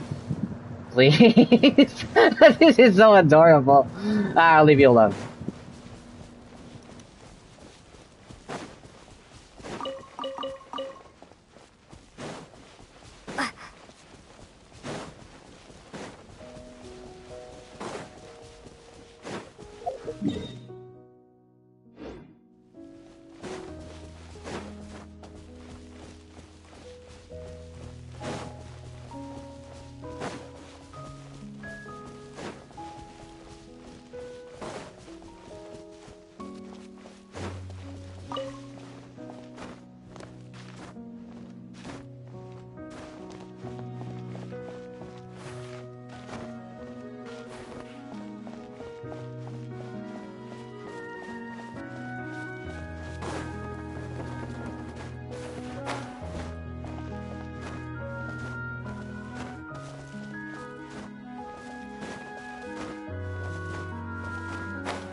Come on, come on, come on, come on.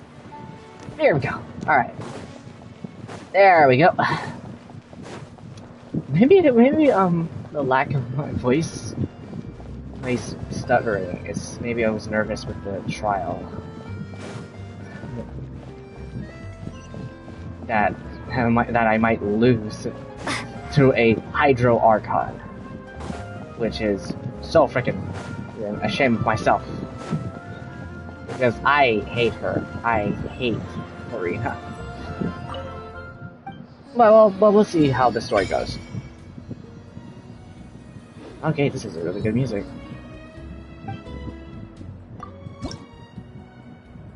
I'll get more of those later.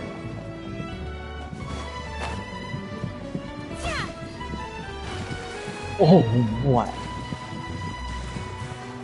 Oh. This went. Oh, what the heck was that? Alright, 15 minutes. Almost there. Almost there. Is this? Okay. Oh, it's on the top? Oh, you gotta be kidding me. Alright.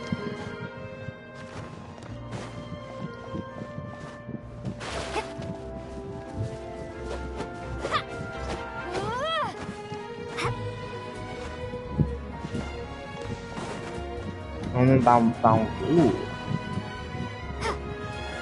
Those are the They look like RoboCops from that movie. RoboCop. Yeah. Or maybe something else. Maybe something else. I don't know. I don't know. Dang it. Okay, do I have to go up here?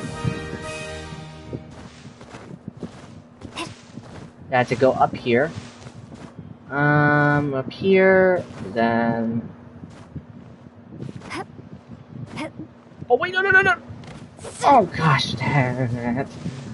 Oh wow, that scared me. That scared me. Drop. Just wait for the drop and come on. Oh wait.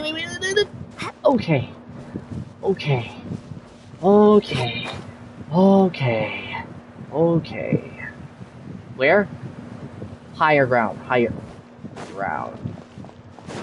So do I have to? I have to go up. Yeah.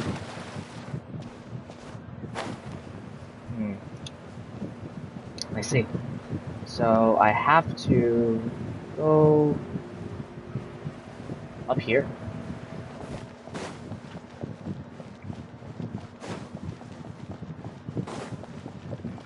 I have to go up here, I think? Oh wait, no, that's just a different area. There's the elevator. Nope, not this one. Oh, gosh. Okay, wrong area. Alright, where should I go? Here. Wait, it's below? It's oh, I went to the wrong, you've got to be kidding me. Alright, so go here, into this area, go around the walls,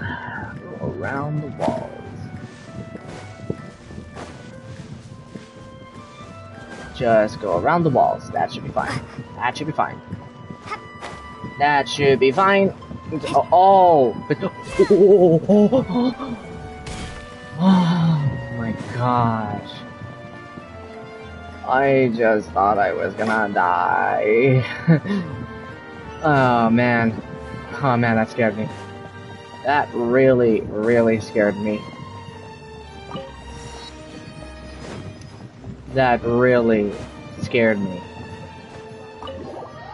Alright. I came here several times with my father when I was little, but stopped eating here as often after growing up. I hope the food here will be to your taste. Oh, don't worry. We haven't eaten at a hotel like this in a while. Paimon's getting excited already. In that case, I'll go order for us first. Please wait here a moment.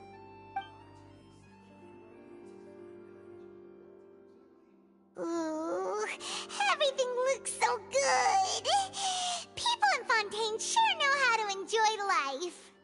Why, of course. Go ahead, try whatever you like. If the food's good, I'll make a group reservation for the rest of Spina di Rosula next time. And if it's not? Well, then I'll still bring everyone. Albeit with only one dish per table. You, sure have your own way of doing things. Oh, we called this a farewell meal, but we could also treat it like a victory feast, right? We did just win that case after all. It's certainly worth celebrating. It was a pleasure working with you. Oh, true. Very true. In that case, boss, we'll have another 2 dishes. Huh? Paimon didn't mean that you had to order even more food.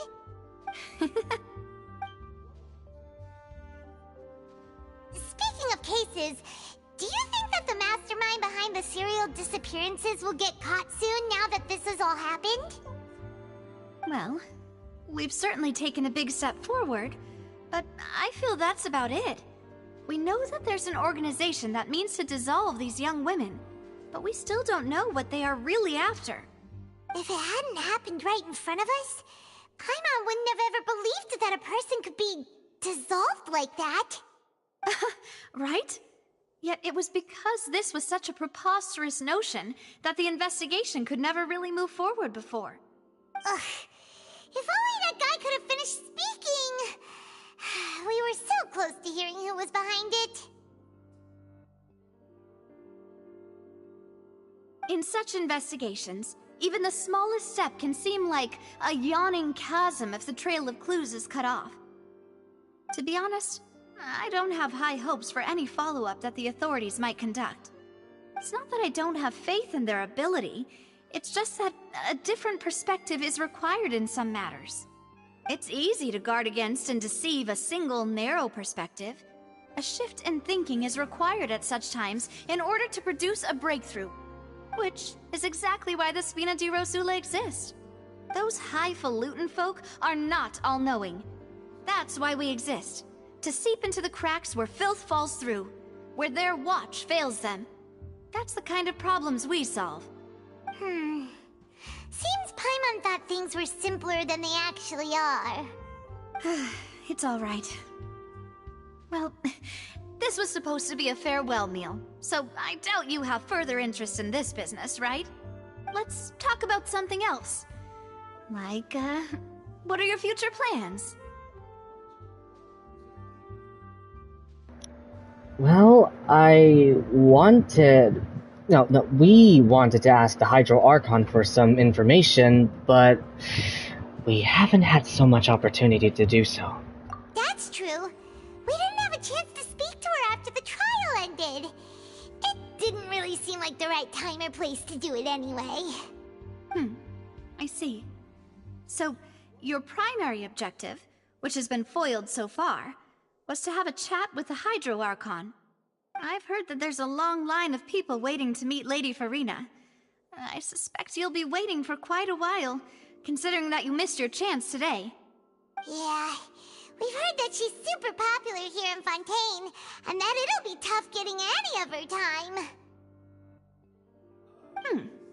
Well, would you consider some more, unique ways? Perhaps even methods of, let's say, questionable legality? Guess that's Spina di Rosula's boss for you. Chock full of sketchy ideas. Well, what did you have in mind? Well, one way would be to infiltrate a performance troupe at the Opera House, only to abandon your act at the play's climax and ask to speak to her after the performance. I'm sure Lady Farina would be eager to see the ending, and would agree in order to finish watching the play, don't you think? Could you suggest something a little more practical? This plan seems pretty hard to pull off. We'd have to go learn how to act, and acting's really hard. Alright, here's another.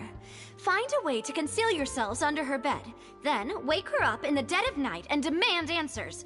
Don't let her go back to sleep until she answers all your questions. I can personally testify that this one works. When I'm sleepy, I'll do anything as long as I can finally get some sleep. That might work, but that's not really the problem. The problem is, we don't want to get ourselves arrested. Valid point. I overlooked that part. I was just thinking about leveraging a person's desire for sleep. How can you overlook something like that? Alright, no more joking around. Perhaps you could... Oh, I don't know. Cut the line when she's on a break. You did defeat her in court, clearing citizens of hers from false accusations. False accusations she had nearly upheld personally. I imagine that she feels quite ashamed about the whole thing. You mean that if we catch her while she's on a break, she might be too embarrassed to refuse? Oh, that does make some sense. It's worth a try. Would someone with her personality really feel ashamed? Why don't we give it a try after this meal? You know, strike while the iron is hot and all. Huh? Paimon, did you drink my Fanta? Was this your drink?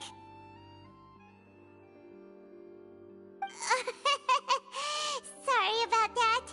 Paimon wasn't really paying attention and the cup was right next to Paimon. Would you like to order another? No, it's fine. We're just about done here.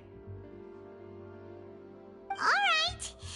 Honestly, Paimon wouldn't recommend Fanta anyway. It tastes kinda salty and icky. I have to agree.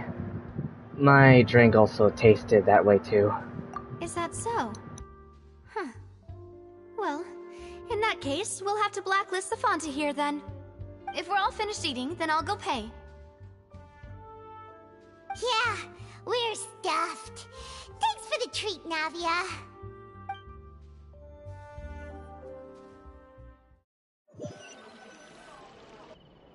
Oh, so full. Paimon can barely float anymore. You could try walking, you know. Nah, that would be so... normal. You know, like you. Okay. As for expenses this month, we're left with... Hey, Navia! What are you doing over there? Oh, nothing. It was just a meal, you know? Nothing the Spina di Rosula can't cover. Seems that was pretty tough for her. Let's get ready to try to meet the Hydro Archon again. Bye, Navia! So this is goodbye, huh? Well, if you do encounter any other trouble in Fontaine, you're always welcome to contact the Spina di Rosula. I'll give your requests the highest priority. In any case, I wish you smooth sailing. I'll see you again, partner. See ya!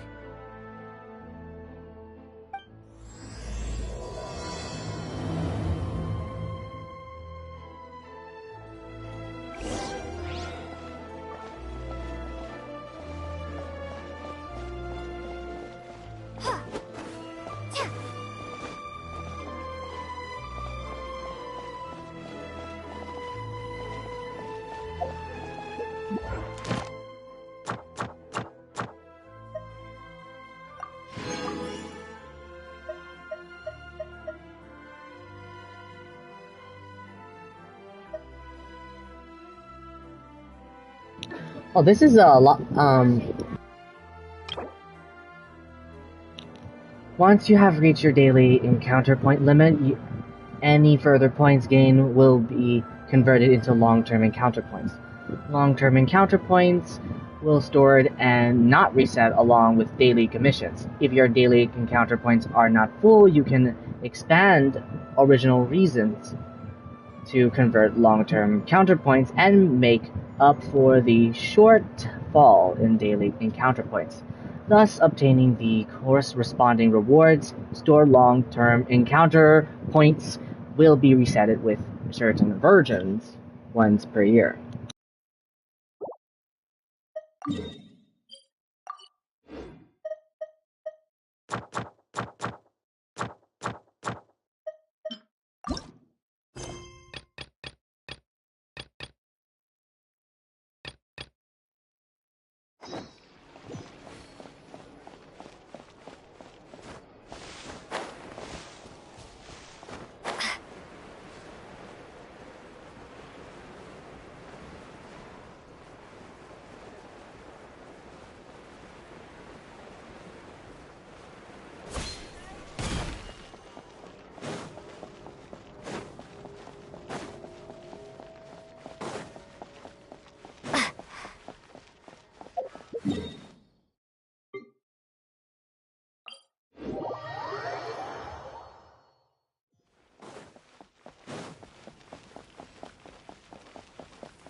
People around anymore.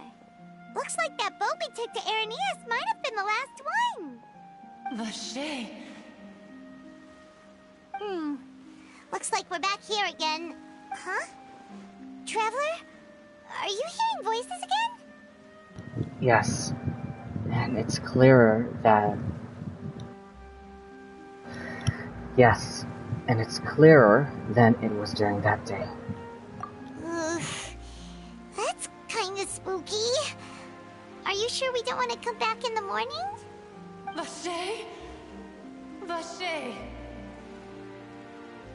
Hey, why are you still walking towards it? There might be something nasty in the water. I can feel strong emotions. Things are getting a little blurred. Huh? Hang on. Paimon can kinda hear a voice. It's calling for Vache, right? Hey, traveler! Stop walking! Come on, wake up!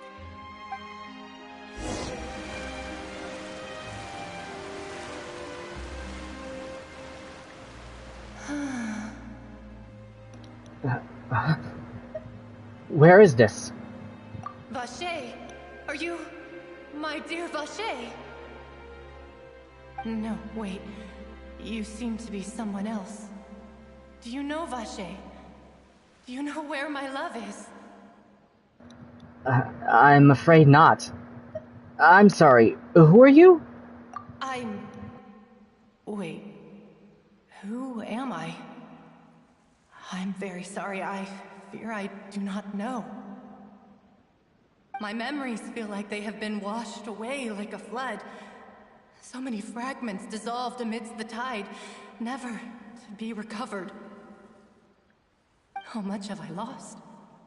How many things that I once held dear while on land have I since forgotten? You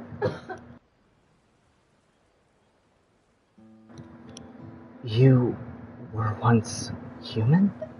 Yes, that is what I was once. But now, I am but the consciousness of one who has lost their form.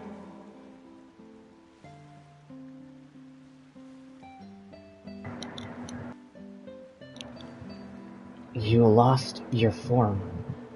I do not know how I came to be like this either.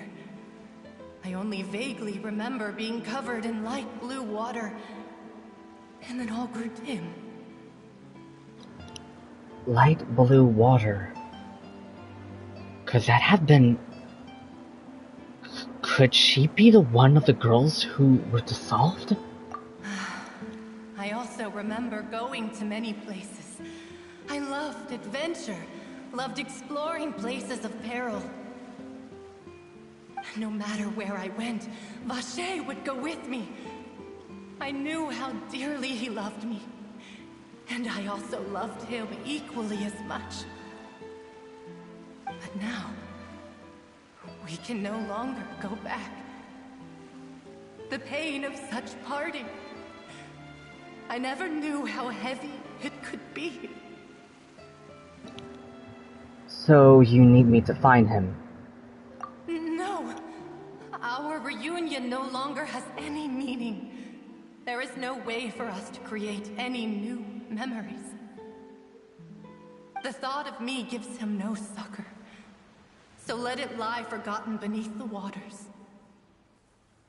If you meet Vache, tell him not to look for me. Tell him to move on. That is the only thing I still remember. I believe it will be hard for him to I believe it would be hard for him to believe you, to forget you. Perhaps that is so. As I was submerged in the waters, losing consciousness, I saw Vache above the surface. His eyes were filled with such sorrow, such longing. If only I could have comforted him, told him that I did not suffer. Indeed, I had felt a great warmth. That means Vache was the witness to the fact that you dissolved? Is that what you call it? Dissolving? If anything, I consider it a form of release. It was a state of neither fear nor frenzy, with only an endless peace, like the water's still surface.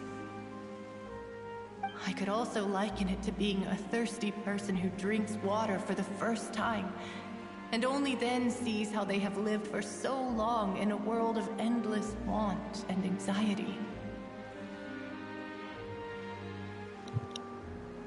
It seems that after the body is dissolved, some measure of consciousness still remains.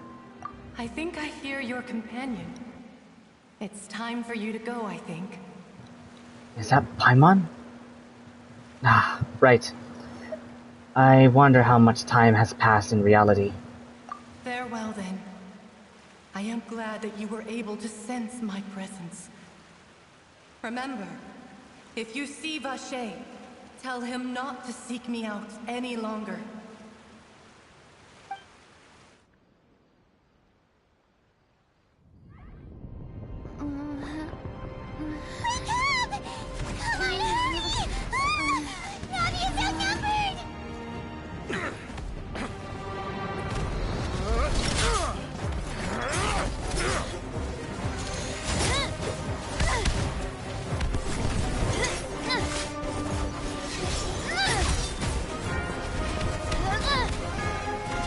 Demoiselle, look out!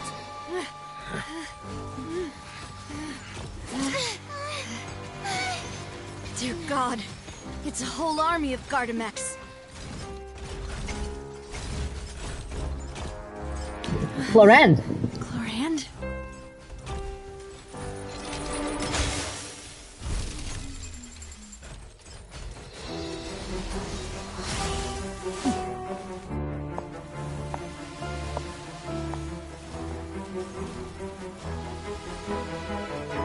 Quick, now's our chance!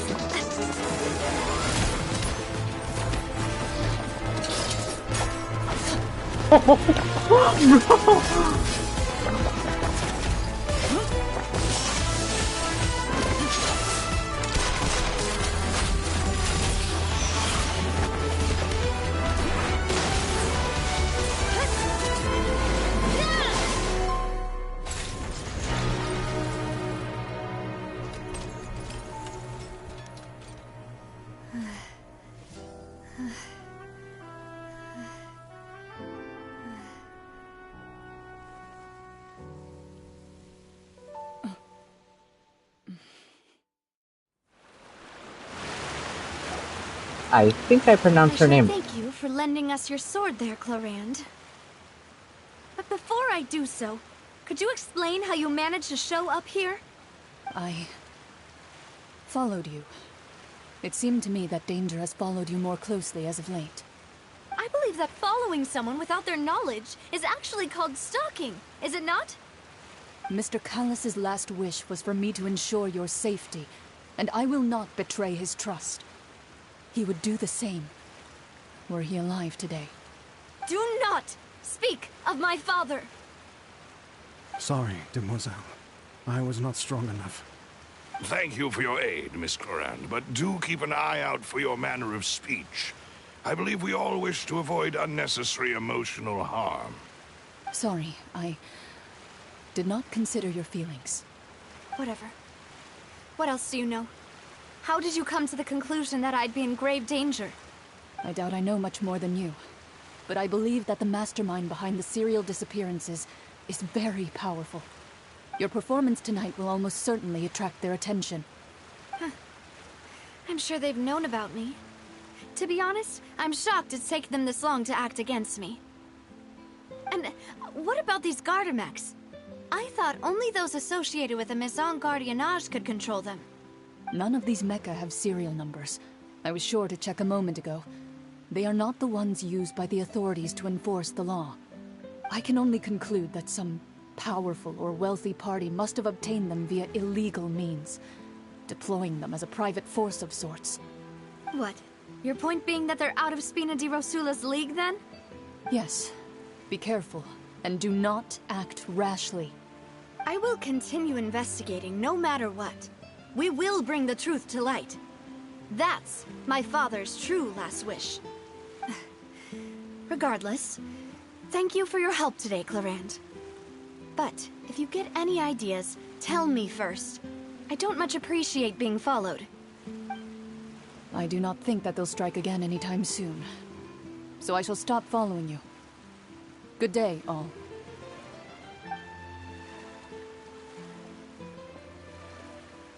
Right. I suppose that's the best news we've gotten today. Demoiselle, I believe that Miss Clorand was being sincere with you. If we tried, we could attempt to thaw relations a little. I know, she's...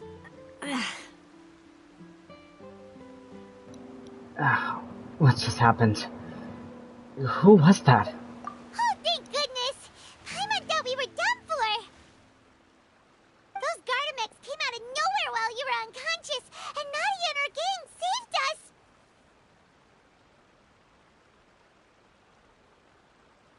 Oh, and there was that champion duelist named Clorand who came out to save us too! We got lucky there. Paimon probably couldn't have fought them off otherwise. Thanks for the rescue, Navia. Oh, come now. Forget all that polite talk. That wasn't really a farewell meal we had back there. Not for me, anyway. In truth, I hope that every meal we have together shall be a victory feast. As such, we're still partners. There's no need to thank me. It will take 50 years for me to match Demoiselle's magnanimity. If it were me, I would have joined the Spina di Rosula on account of her goodwill long ago. All right, you two. That's enough. Actually, Navia, how did you know that we were in danger? You sure did show up in the nick of time. Well, to be honest, you're the one who tipped us off, Paimon. Huh? Really? Paimon contributed somehow? Cool, Paimon's even more amazing than she thought! Yes, all thanks to you grabbing my drink by mistake. How did that help? After we parted ways, I was on the way back to one of our bases when I suddenly thought of what you said. That the Fanta tasted kind of salty and icky. Wait, do you mean that I thought it tasted...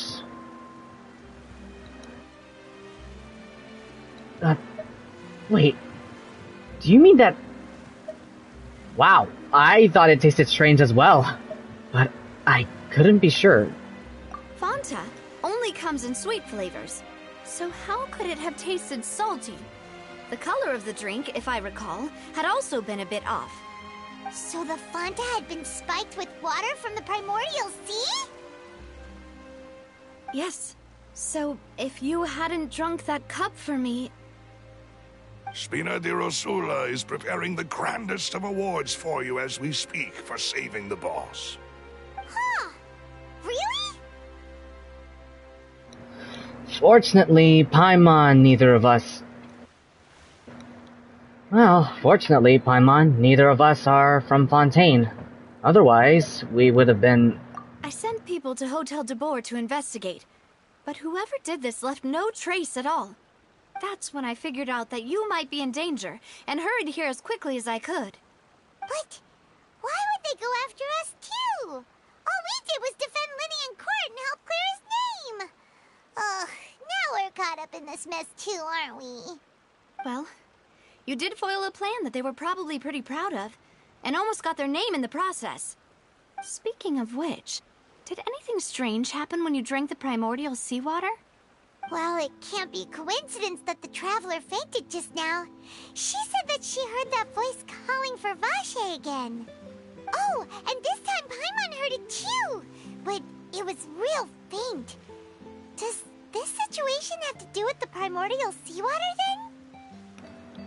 According to Lynette, the ability to hear voices like that has to do with one's sensitivity to the hydro elements. Does that mean the primordial seawater raises someone's sensitivity to hydro when it's used on people who are not from Fontaine? That doesn't sound like too much of a bad thing, to be honest. I also gained some new intel. New intel? While you were out cold? Well, let's hear it, shall we? Well, the voice in the fountain. The voice in the fountain belonged to one of the missing women. The person named Vache was a witness when she came dissolved. Oh, that is important. Vache. That name doesn't ring a bell. I suppose he hasn't stepped forward as a witness in court lately. Since he saw that young woman dissolve, he was at least at the crime scene.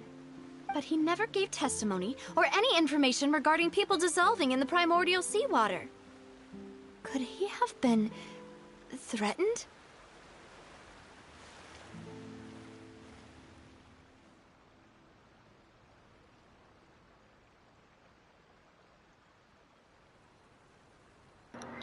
If he's still alive, we should try searching for him. Yes, thank you. This is very important information indeed. We will continue to investigate.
And by we, you mean us too, right?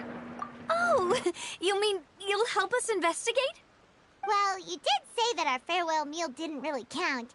That means we're still partners, right? And besides, we're in this now whether we like it or not. You're not gonna let those people who targeted us get off the hook so easily, are you, Traveler? Yep. Messing with us will cost them. This will prove to be their biggest mistake. Demoiselle, do try not to look quite so pleased. You are the face of Spina di Rosula, after all.